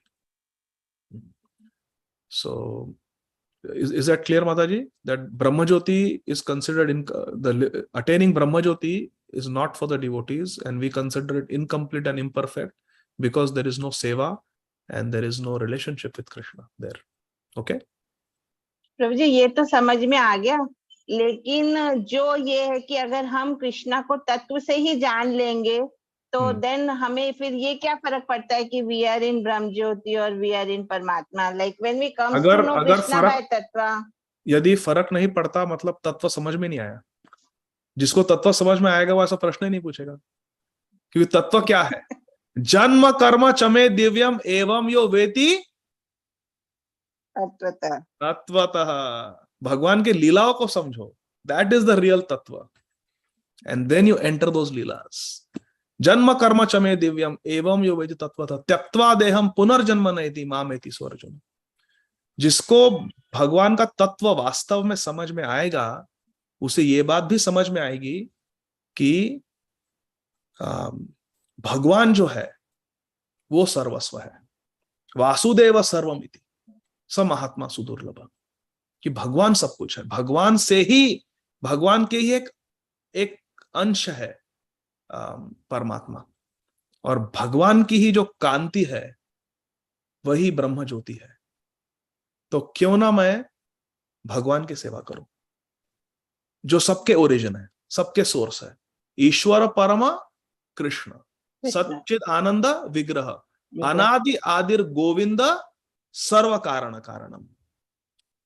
ब्रह्म ज्योति के भी कारण भगवान कृष्ण है, परमात्मा के भी कारण भगवान कृष्ण है, सर्व कारण कारणम। तो क्यों ना मैं भगवान की सेवा करूं डायरेक्टली। तो जिसे वास्तव में तत्व समझ में आता है वो भगवान की लीला में प्रवेश करने की अभिलाषा रखता है। राधा कृष्ण सेवा पाओ, यही अभिलाषी। ठीक है? Yes Prabhu, thank you so much. Hare Krishna. Okay, Shyama Vallabhi माता जी।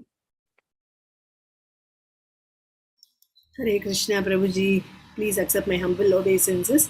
Prabhuji, my first question is, doubt is whether this Nitya Siddha devotee and this Baddha devotee, after going to the spiritual world, you told he becomes Baddha Mukta. So is there any difference, Prabhuji, after reaching the spiritual world between these two devotees? Yes and no. Shama Vallabhi Mataji. Yes and no. No difference in the sense both of them can serve Radha and Krishna unrestrictedly. But yes, there is a difference because the Nitya Siddha devotees, even in the spiritual world, they are always higher on the hierarchy. They are always higher. The Baddha Mukta Jiva, which is what we hopefully will become someday in the future, we are always under the guidance of the Nitya Siddhas. Under the guidance means not that it's some corporate world and there is bureaucracy and there is ragging and there is exploitation. No, not like that. But how Srila Narottama Das Thakur says, Lalita Vishakha Ādi Jata Sakhi Brinda Agyaya Koribo Seva Charana Ravinda. Lalita Vishakha Sakhi Ādi Jata Sakhi Brinda, the Ashta Sakhis, who are all Nitya Siddhas. They are directly Kaya Vyuha of Radharani. They are coming from Radharani directly. They are Nitya Siddhas. Agyaya Koribo Seva Charana Ravinda. I will serve the lotus feet of Radha and Krishna according to the desire, the orders of Lalita and Vishakha Sakhi. So that spiritual hierarchy is always there. Not that a Baddha Mukta Jiva will go to the spiritual world and become superior to the Nitya Siddhas. No.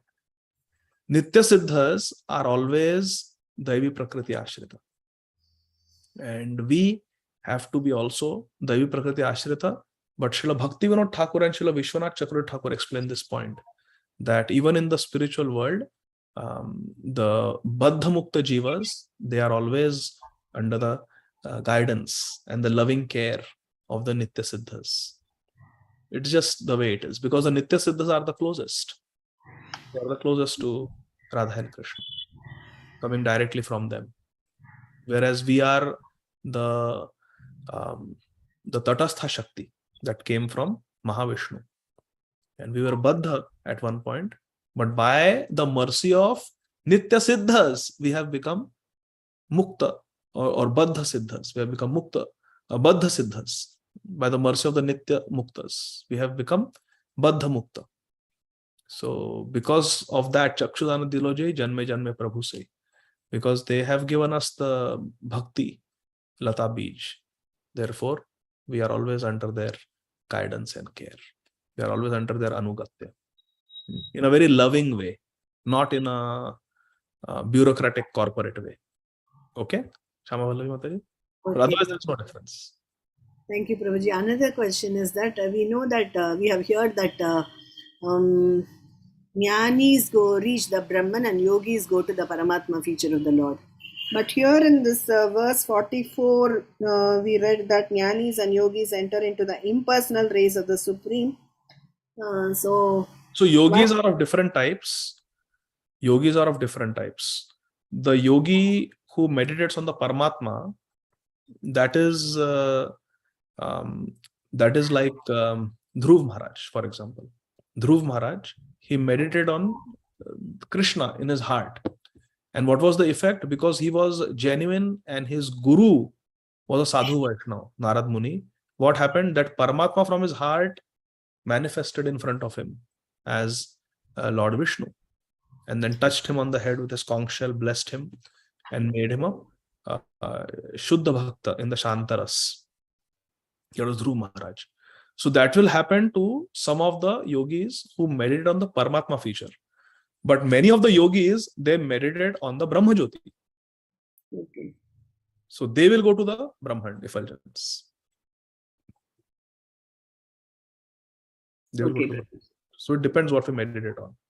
If someone follows Ashtanga Yoga and just meditates on Krishna, then they will go to Krishna Lok. But they will go in the mostly Shantaras, like Dhruv Maharaj. So yogis also go to Krishna also, Bhagavan feature also. Yes, yoginam api sarvesham madgatena antaratmana.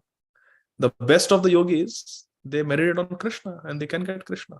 But here Srila Prabhupada is referring to those yogis, the vast majority of them, who simply meditate on the Brahman or the impersonal power called as God.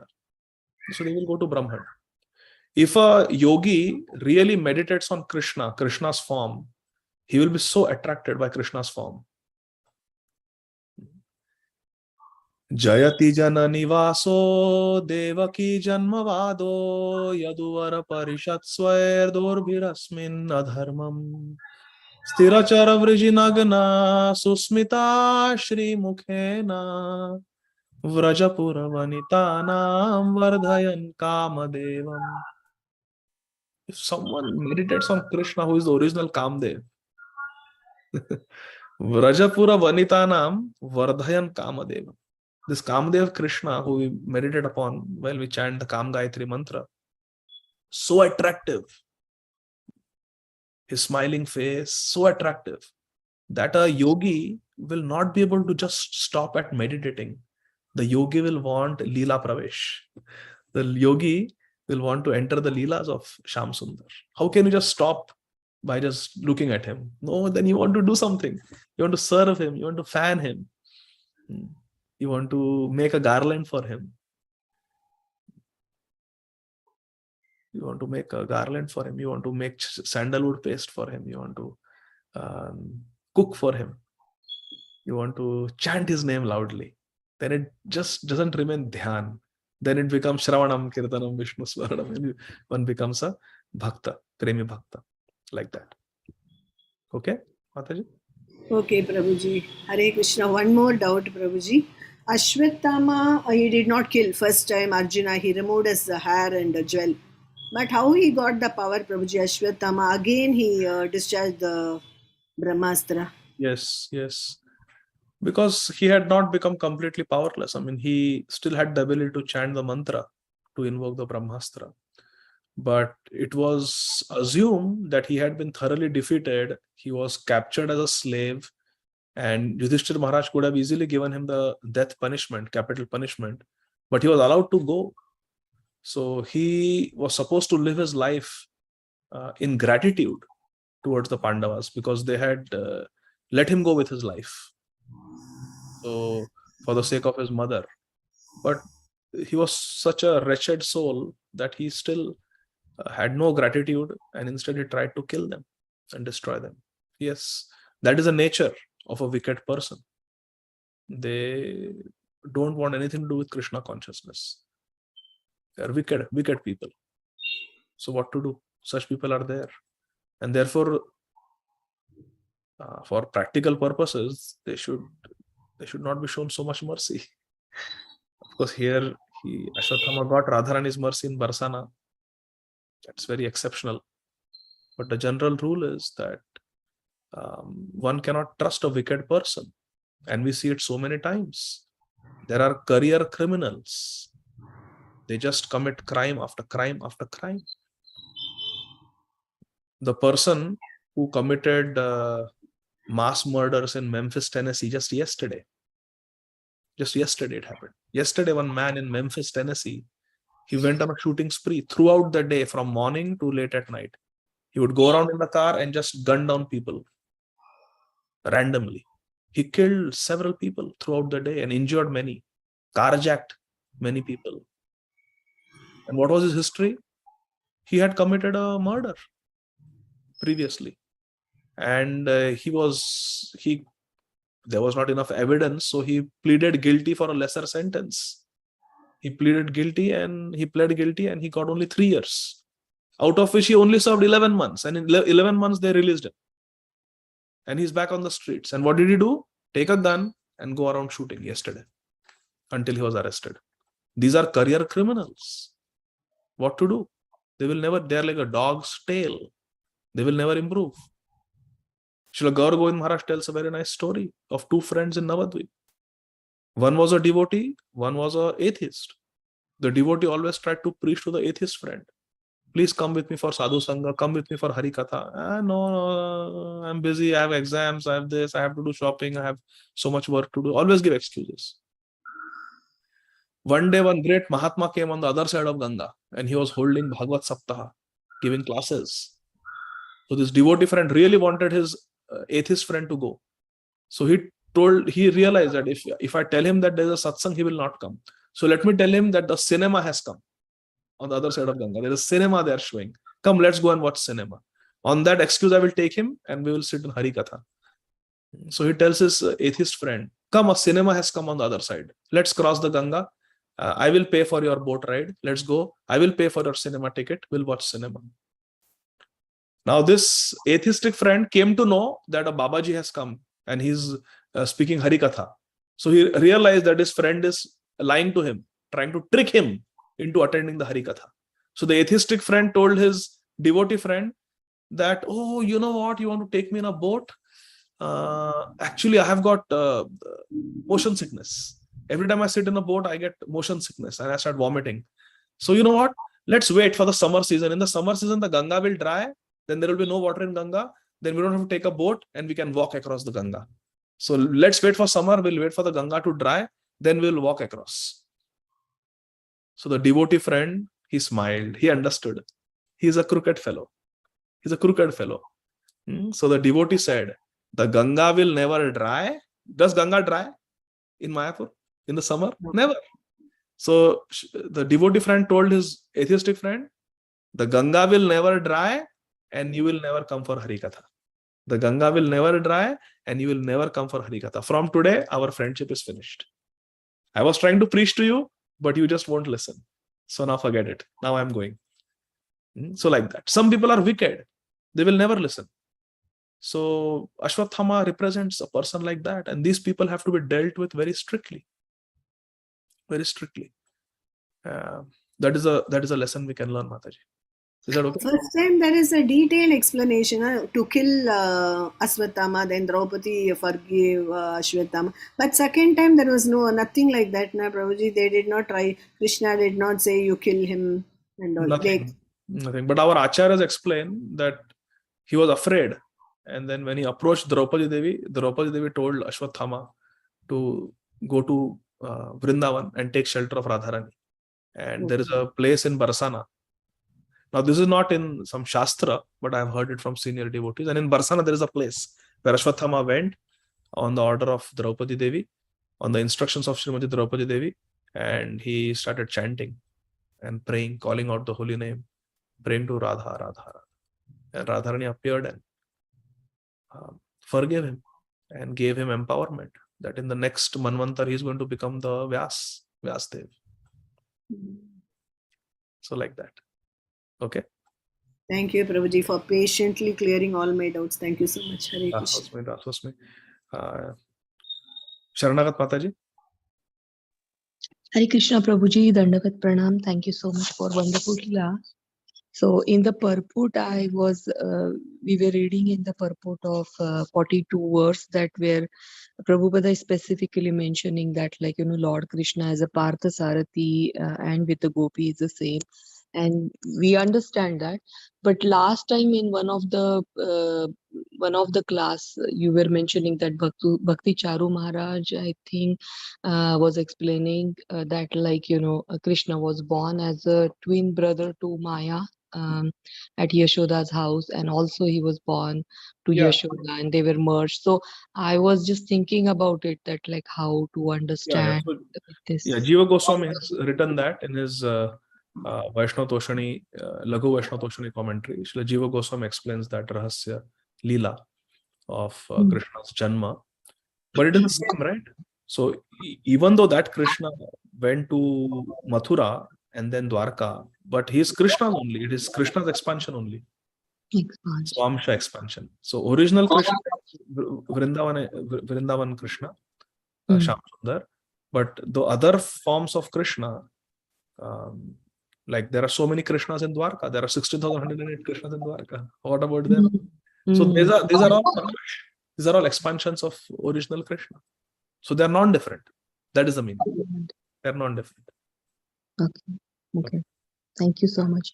And I have one more question that, like, it's not very, but the doubt is there that in the 40th verse, Bhishma Deva was remembering Krishna's form, which is the highest form, like with the gopis. And then again in 41 and 42 verse, he remembers him in a Rajasuya Yajna. And also, like, he talks about like Paramatma. And I mean, of course, he's saying that you're standing before me and I understand, I'm looking at you, your personal feature. But then he again mentions about his Paramatma and Brahmajyoti feature, impersonal feature also. So I was wondering that, like, is there any purpose of these two words? I mean, like, why not stop at the highest form? And then again he mentions these two verses. So just, is there any purpose behind it, or is there anything more to it? No. Bhishma Dev continues to offer beautiful. Each verse has a different meaning. Each verse has a theme, and Bhishma Dev has offered beautiful prayers. So he could have stopped at the verse where he remembers gopis, but he has more prayers to offer. So he continues offering.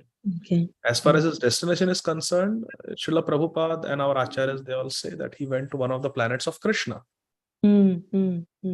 And his main bhav is that of Dasya bhav, because he remembered the gopis in one of the last prayers that he offered, last moments of his life.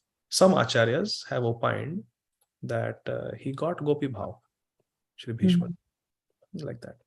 So we don't know. Srila Prabhupada says that he went to one of the planets where Krishna, Parthasarathi, Krishna lives. Now, is it Radha Parthasarathi? Maybe. We have Radha Parthasarathi, right? So Prabhupada says he went to the planet of Parthasarathi. So like that. So that exactly we don't know. But our acharyas have given nice explanations, nice meanings. But we do know that he went to one of the planets of Krishna. Okay. So like that. Okay. Thank you. I was wondering, because you said specifically mentioned that it is the highest form, and then I thought, like, why still these two shloka? But thank you so much for clearing my doubt. Yeah, sometimes the devotees in their bhav, they continue glorifying. They are not satisfied. So they keep saying. Okay. Amrit Karan Prabhu.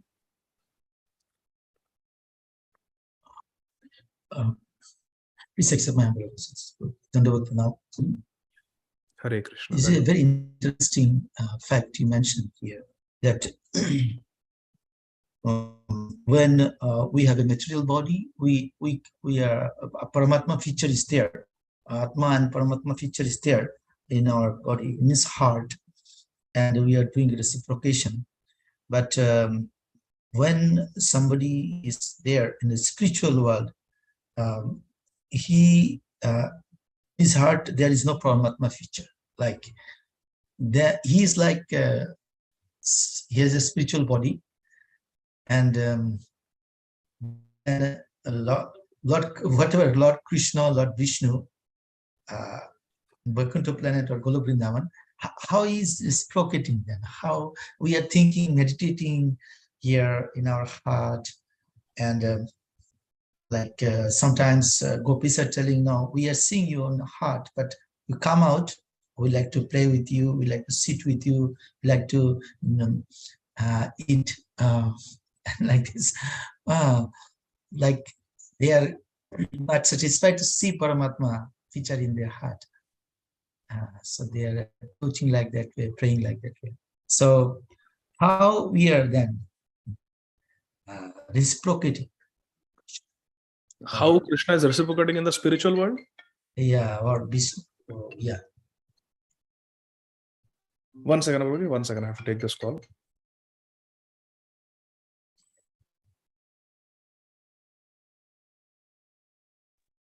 Hare Krishna, Krishna Krishna, Hare Hare. Hare Rama, Rama Rama, Hare Hare. Hare Krishna, Krishna Krishna, Hare Hare. Hare Rama, Rama Rama, Hare Hare. Hare Krishna, Krishna Krishna, Hare Hare. Hare Rama, Rama Rama, Hare Hare. Hare Krishna, Krishna Krishna, Hare Hare. Hare Rama, Rama Rama, Hare Hare. Hare Krishna, Krishna Hare Hare. Hare Rama, Rama Rama, Hare Hare. Hare Krishna, Krishna Krishna, Hare Hare. Hare Rama, Rama Rama, Hare Hare. Hare Krishna, Krishna Krishna, Hare Hare. Hare Rama, Rama Rama, Hare Hare. Hare Krishna, Krishna Krishna, Hare Hare. Hare Rama, Rama Rama, Hare Hare. Hare Krishna, Krishna Krishna, Hare Hare. Hare Rama, Rama Rama, Hare Hare. Period. Hare Krishna. Hare Krishna. So, Amrit Karan Prabhu, you are asking how there is reciprocation in the spiritual world? Yeah, is it direct reciprocation? Directly they are reciprocating, or indirectly, or sometimes they could see the Lord personally, or sometimes not seeing. How? So, in the spiritual world, Krishna is directly present before them. So, in the material world, we don't directly see Krishna. So, Krishna is there with us in the heart as Paramatma. But in the spiritual world, there is no need for Paramatma, because in the spiritual world, first of all, Krishna is always there present. So Paramatma, who is a small amsha manifestation of Krishna, that Krishna Sakshat is present. So what is the need of that small amsha manifestation as Paramatma? Not required. Secondly, Paramatma is required in the material world to guide the soul, to be the witness of the activities of the soul, to prompt the soul. But in the spiritual world, it is only soul. There is no distinction between the soul, subtle body, gross body, like in the material world. In the spiritual world, there is no distinction between the heart. There is no subtle body there. There is no gross body. It's only soul. And the Paramatma is there as Bhagwan. You see? In our heart, there is Atma and there is Paramatma. In the spiritual world, this Atma manifests as a Swarup, the Swarup of the Jiva, and the Paramatma is there as Bhagwan. So both are there, but in different form. Here, the Swarup of the Jiva is hidden, covered by subtle and gross body. There it is fully manifest. Here, the Lord is there as Paramatma. There, the Lord is there. The Paramatma has appeared as Bhagwan. So there is no need of additional Paramatma when Bhagwan is there. You see? So everybody who is living over there, everybody could see directly and reciprocating directly. Yes, that is Vaikuntha.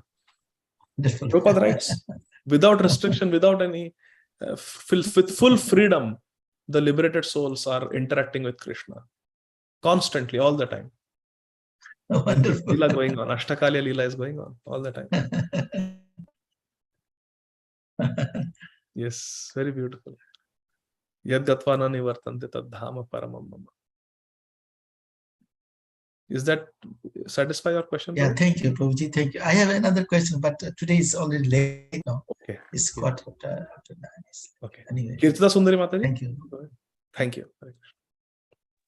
Yeah, Hare Krishna, Prabhuji. Prabhuji, you mentioned about how the devotees, they fall down from impersonal Brahman. So this is the first time I'm hearing this. So can you give the reference? Because what I feel is there that are dozens of references for this. Prabhupada writes in numerous purports. But nobody falls from the spiritual world, right? From Brahmajyoti, it is possible to fall because the jiva is not situated in the Jaiva Dharma. The Jaiva Dharma, the Dharma of the jiva, is to serve Krishna. Jivara Swarupa Krishna Nitya Das. And this Dasatva is not there in Brahmajyoti. So it is possible to fall from the Brahmajyoti. This is mentioned dozens of times by Srila Prabhupada in different purports. You just type Ye Anne Arvindaksha Vimukta Maninas, this verse, and see how many times Srila Prabhupada has quoted this in purports and says that from the Brahmajyoti jiva falls. Yes, Prabhuji, if I go to that verse, I'm already in that verse. Even if we see the translation, then Prabhupada writes that one who think themselves liberated, they are yet not on the Brahman Jyoti platform. They think themselves that they are liberated, then definitely because their intelligence is impure, they fall down from their position. But those who have already attained the impersonal Brahman, because it is the part of the spiritual world, and Prabhupada says nobody falls from the spiritual world, right? So it is the word think, that they think themselves that they are liberated, not actually they are liberated. Mukta Maninas and Vimukta Maninas. Vimukta Maninas means they consider themselves completely liberated. But are they completely liberated? Even though they are Brahmajyoti? That's what, because they think themselves that they are liberated. So Prabhupada says that they fall down. But those who actually achieve that Brahma Jyoti platform, they don't fall down. I don't know, Prabhu. No, they fall down, Mataji. Prabhupada says it many times in so many purports, so many lectures. Srila Prabhupada says that it is possible. And Srila Bhaktivinoda Thakur writes in Jaiva Dharma also that they fall. So this verse specifically refers to jivas who are in the Brahmajyoti. Not think. What is the meaning of think? Brahmajyoti. That they think themselves that they have attained the liberation. See, Prabhuji, if you read the purport also, so Prabhupada mentions that they think themselves that they are liberated. They are yet not liberated. Because they are not liberated because they have not attained Krishna. That's why they are not liberated. And they only think that Brahmajyoti liberation is the ultimate liberation. But that is not so. Even from Brahmajyoti, it is possible to fall down. Because the jiva is always active. And in Brahmajyoti, there is no service to Krishna. Therefore, it is spiritual suicide. So the fortunate souls will fall from Brahmajyoti. Because our Guru Varga is not there in Brahmajyoti. Radharani is not there in Brahmajyoti. So what kind of liberation is that? Therefore, Sri Chaitanya Mahaprabhu, what to speak of Brahmajyoti? Sri Chaitanya Mahaprabhu doesn't even talk about Shantaras. He completely negates and throws out Shantaras. Nahi chahiye. I will not even talk about it. I will only talk about 4 rasas, starting from Dasya. Have you read this in Chaitanya Charitamrita? Yes, Prabhuji, definitely. Mahaprabhu negates Shantaras. So if Shantaras is negated, remember Rupa Shiksha, Sanatan Shiksha of Chaitanya Mahaprabhu? If Shanta is negated, what to speak of Brahmajyoti? Liberation, impersonal liberation. That is nothing. Kaivalyam narakayate. It is hell. So yes, Brahmajyoti is there, and the Brahmajyoti is called Mukti. And what does Mahaprabhu say about Bhukti Mukti? They are Pishachi. Pishachi, yeah. Yes. So this is the dhara of Mahaprabhu and Rupa Goswami. It may not be palatable to those who are Brahmavadis, but we are talking from the point of view of rasa. There is no rasa in the Brahmajyoti compared to what is there in Golok Vrindavan. So if you listen to Srila Prabhupada's lectures and you read Srila Prabhupada's purports, many times Srila Prabhupada says that from the Brahmajyoti liberation platform, one can fall down. Not that one thinks that I have attained Brahma Jyoti. No, after attaining Brahma Jyoti, they can fall down. And that is Krishna's mercy. That is Krishna's great mercy. Because their liberation is incomplete. That's why they fall down. If you don't mind, Prabhuji, can you just send me one line where Prabhupada write in the purport? Like, it's like I'm very humbly asking you, because Sure. it's for my future reference also. Because whenever I search for, Prabhupada says that they think themselves liberated. They are not yet attained the Brahma Jyoti. No, that is correct. That is correct. Because see, they may think that attaining Brahma Jyoti is the complete liberation. But that is wrong. It is not liberation. It is not complete liberation. Complete liberation means to be with Krishna in a personal relationship, beginning with service, dasya, and upwards, other rasas. Yes. So they think that that is liberation, but that is they are wrong. That is not liberation. Vimukta maninas, वो मानते हैं कि हम बिल्कुल विमुक्त हो गए ब्रह्म ज्योति पाकर, but नहीं. आरुह्य कचन परम पतंती, वहां से भी गिरते हैं वो. So are you understanding, Mataji? They think that getting Brahma Jyoti is the highest liberation, but that is not the highest liberation. And this particular verse is used by all our acharyas to indicate that even from the impersonal liberation platform, a jiva can fall.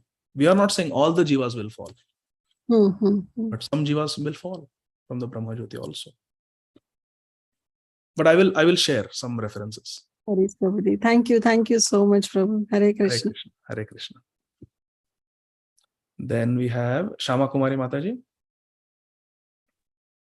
Hare Krishna, Prabhuji. Prabhuji, my question is very simple. So, when we say Gyanis, that means those who have immense knowledge. Only then, obviously, I think they are able to go to Brahma Jyoti. So, when they are gathering all this knowledge, then don't they come across the fact that yes, there are yogis as well who meditate on the Paramatma feature in the heart, and then there is devotional service as well. For example, there is a Gyani who is just continuously searching and reading lots of material to gather a lot of gyan, and he comes across Bhagavatam or Chaitanya Charitamrita. Wouldn't he read that and understand that there is something called devotional service as well, and rather than taking gyan yoga, I should just take devotional service and then achieve Paramatma?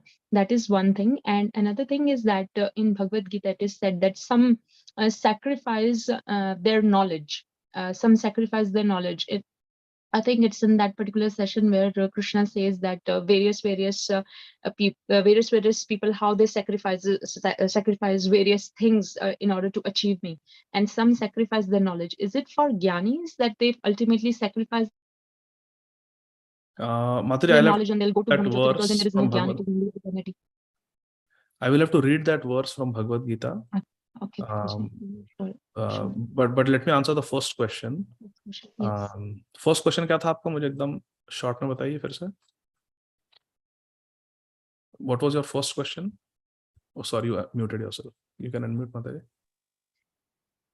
Yes, Prabhuji. So first question was that when Gyani comes across correct yeah.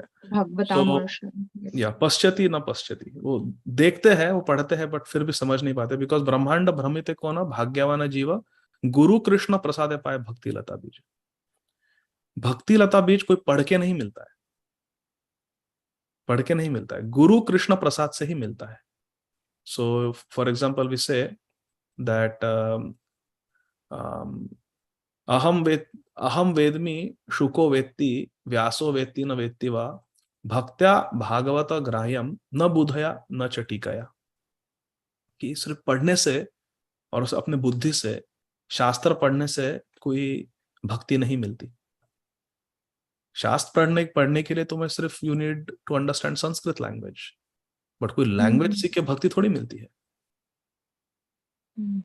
Shripad Anand Prabhu did not know any Sanskrit, और India में कितने Sanskrit PhDs पढ़े हैं. You see, तो सिर्फ शास्त्र पढ़ने से, भागवतम पढ़ने से कुछ नहीं होता, बात नहीं बनेगी. चैतन्य चरितामृत में, चैतन्य भागवत में वर्णन आता है एक बहुत बड़े पंडित का, जिन्होंने श्रीमद् भागवतम पे पीएचडी किया था. He was expert on Shrimad Bhagavatam. क्या नाम था? देवानंद पंडित. उन्होंने श्रीमद् भागवतम पढ़ा था और वो श्रीमद् भागवतम पढ़ाते थे, लेकिन कोई भक्ति नहीं थी उनके हृदय में, कोई भक्ति नहीं थी। जब ये जैव धर्म में सिखाया है कि भक्ति है ही नहीं इस भौतिक जगत में। Bhakti bhakta Bhagavan do not belong to this material world. आदि लीला के एक परपोर्ट में श्रील प्रभुपाद जी भी लिखे हैं कि भक्ति भक्त भगवान इस मटेरियल वर्ल्ड में बिलोंग ही नहीं करते। तो कैसे मिलेगा हमें, कैसे प्राप्त होगी भक्ति? जब नित्य सिद्ध या भगवान स्वयं आते हैं, वैकुंठ से यहाँ पर अवतरित होते हैं, तब वे भक्ति लाते हैं अपने साथ, भगवान और भगवान के भक्त। Unless and until one comes in contact with a pure devotee, one cannot get bhakti. When Devanand Pandit came in contact with Vakreshwar Pandit and served him, then he got bhakti. Not by reading. Not by reading Bhagavatam.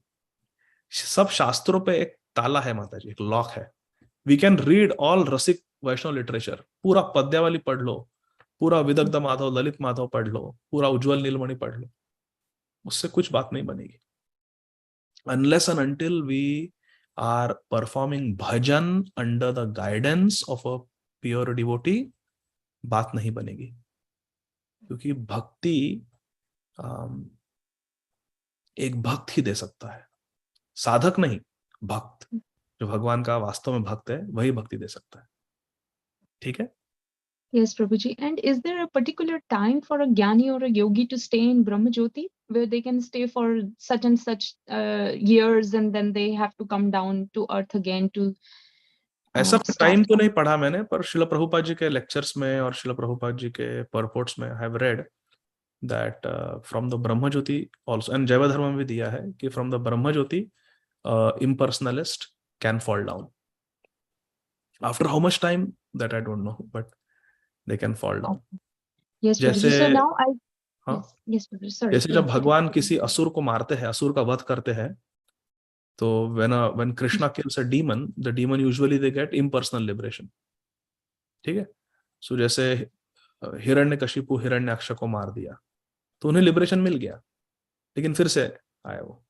Of course वो शाप था, पर उसमें एक सिद्धांत भी है कि ब्रह्म ज्योति से सायुज्य मुक्ति मिलने से फिर से पतन होता है, हो सकता है, like that. But after how much time, I don't know. That I have not read any reference for that. Yes, Prabhuji. And with all these question and answers जो भी हमने डिस्कशन किया, अब मुझे ये समझ में आया कि जो योगीज हैं, योगी भी दो तरह के होते हैं. एक वो जो इम्पर्सनल फीचर पे मेडिटेट करते हैं और एक वो जो परमात्मा है हृदय के अंदर उस पे मेडिटेट करते हैं. और जो परमात्मा पे मेडिटेट करते हैं, जो हृदय के अंदर परमात्मा की फॉर्म है उस पे मेडिटेट करते हैं, उनको वैकुंठ लोक मिलता है जी. और जो इम्पर्सनलिस्ट योगी हैं उनको फिर दोबारा से ब्रह्म ज्योति में जाना पड़ता है उनको. जी. Okay, Prabhuji. Yes, yeah. Thank you. Thank you so much for clarification. Thank you. Really kind. Hare Thanks, Krishna. Hare Krishna. Hare Krishna. Divya Mataji. Hare Krishna, Prabhuji. I just had one question that with reading Shastras, what limb of bhakti is that? Is that Shravanam? Which limb? Reading Shastras, reading Bhagavatam. Reading comes under Shravanam. Because when we are reading, we are listening to the acharyas. When we are reading Prabhupada's purport, it's like listening to Prabhupada's lecture. So it comes under Shravanam, broadly.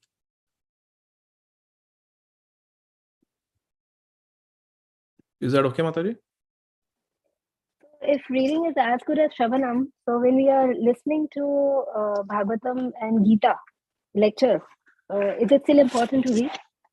Or that's as good as reading? No. So reading comes under reading or swadhyaya. It comes under the category of Shravanam because we are listening to Vyasdev, we are listening to what Shukdev Goswami has said, or Srila Prabhupada is writing, or the acharyas have written in their commentary. So it's like listening, but it does not replace Shravanam. It does not replace hearing the Shabda Brahma that's coming from the lotus mouth of a sadhu. There is a difference because when we are reading, Divya Mataji, please listen carefully. This is very important for everyone. When we are reading, our intelligence is working. We are reading and trying to understand with our intelligence what has been written in the book. But when we attend a class, I'm not talking about my class, not my class, but attending the class of pure devotee. When we hear from our Guru Varga, when a pure devotee like Srila Prabhupada is sitting and speaking, The pure devotee, when we are sitting in front of a pure devotee and the pure devotee is speaking Bhagavad Katha, Krishna Katha, the pure devotee gives us the intelligence to understand and grasp what is being spoken. Through the glance, the pure devotee gives us that power to understand and grasp what is being spoken. Therefore, the Zoom meetings or the hearing audio recordings or watching on YouTube, it can never replace a live class for a pure devotee. If we are getting a chance to sit in front of a pure devotee and hear Krishna Katha, by all means, we should grab that opportunity. It is not the same as listening on ISKCON Desire Tree or on YouTube. It is not the same. It is glorious to hear on ISKCON Desire Tree and YouTube, but it does not replace a live session. ऐसा नहीं कि if Gurudev is coming and speaking and we say, अरे ठीक है यार घर से सुन लूंगा. No, it's not the same. To receive the merciful glance of a pure devotee has so much power. Darshane pavitra karo, ei tomar gun. So therefore, it is similar, but it is not a replacement for hearing. Okay, Divya Mataji, I hope this is clear. Yes, Prabhuji. Actually, what I was asking was if you are if you are listening to Bhagavatam and if you can't read, is that good enough, or you still need to take out time to read? You still have to read, because doing pathan or doing swadhyaya is required. Unless one is hearing with complete rapt attention, then it may, in exceptional cases, it's okay. If one is doing a lot of bhajan and one is hearing from a pure devotee with a lot of attention, then it's okay. There are some devotees who could not read. They were illiterate. But just by hearing and just by doing a lot of bhajan, they attend Param Siddhi. They attend perfection. Like there is a Brahmana in South India, Chaitanya Charitamrita tells that, mentions that story. He could not read properly. He could not read Bhagavad Gita, but his Gurudev said, you read. So he was reading all ulta sida. He would even hold the Bhagavad Gita upside down sometimes, not knowing how to read, what to do. And everyone would laugh at him, make fun of him.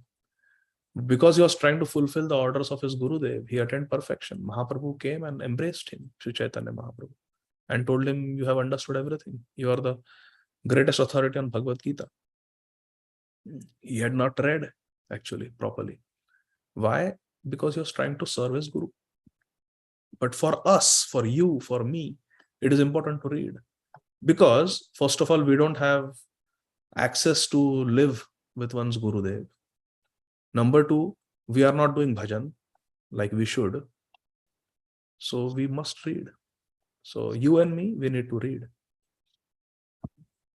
Okay? Thank you, Prabhuji. Hare Krishna. Hare Krishna. I'm going to quickly go through the chat box, make sure I didn't miss anything. Madhumati Mataji is saying, here it is mentioned that one should constantly chant the holy name of the Lord after hearing it from the authorities. This means that hearing from authorities is the first essential. Okay, very good. Thank you for doing that. Shreya Mataji said time of Uttarayan. Yes. Shamchandra Prabhu Singh, Prabhu, kindly clarify how bliss can be experienced in Brahman feature. Bliss is an outcome of a reciprocation, which seems to be absent in Brahmajyoti. Yes. So this bliss is there. Brahmajyoti, no doubt, is Satchidananda. There is bliss. But there are different grades of bliss. This bliss is nothing compared to the bliss that is available in Vaikuntha. And the bliss that is available in Vaikuntha is nothing compared to the bliss available in Goloka Vrindavan from the point of view of rasa. So bliss is there, but it is insignificant compared to the bliss of personally associating with Bhagwan. I hope this is okay, Shamchandra Prabhu.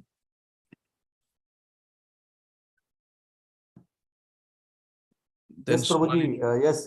Thank you so much. Then we spoke about Krishna's birth. He was born in Vrindavan as twin brother of Maya to Yashoda, and Krishna was also born in Devaki too. Both merged. Akrur came in purport, specifically Prabhupada mentions. So I think we already addressed this, that they are non-different. Then Ramsham Prabhu, a question of fall down from Brahmajyoti, 13 compilations from Srila Prabhupada's words. Ramsham Prabhu, can you send this to me in WhatsApp? What is the difference between, because I have to close the meeting now. So where is Ramsham Prabhu? Yes, Prabhuji. Can you share the reference through WhatsApp? Yes, sure, Prabhuji. In this, Srila Prabhupada said that yes, those who are in the Brahmajyoti, they can fall down from there. Prabhupada says, no? Yeah. Yeah. So if you see that third or fourth line from there, so he mentioned there. Okay. Is Kirta Sundari Mataji there or she left? So maybe this can be sent to Kirta Sundari Mataji. But just send it to me on WhatsApp, Prabhuji. Sure, Prabhu. I will forward it to Kirta Sundari Mataji. You have her number? Or Ajay Govind Prabhu is there? Ajay Govind Prabhu? I can do that, Prabhuji. Prabhu, please. Sure. Okay, so we'll get going. Tomorrow is the disappearance day of Srila Haridas Thakur. So let's try to chant as much as possible tomorrow. Hare Krishna. Thank you very much, dear devotees. So we'll do 64 rounds at least tomorrow morning in our regular japa session. Those who join. Thank you. Srila Prabhupada ki Jai. Śrīmad Bhāgavatam ki jai. Ananta Koti Vaishnava Vrinda ki jai. Nitai Gaur Premanandi. Hari Hari Bol. Thank you very much. Hare Krishna. Thank you, Prabhuji. Hare Krishna. Thank you, Prabhu. so much, Hare Prabhuji. Krishna. Thank you for the wonderful session, Prabhuji. Hare Hare Krishna. Hare Dandavat Krishna, Pranam. Prabhuji. Dandavat Pranam.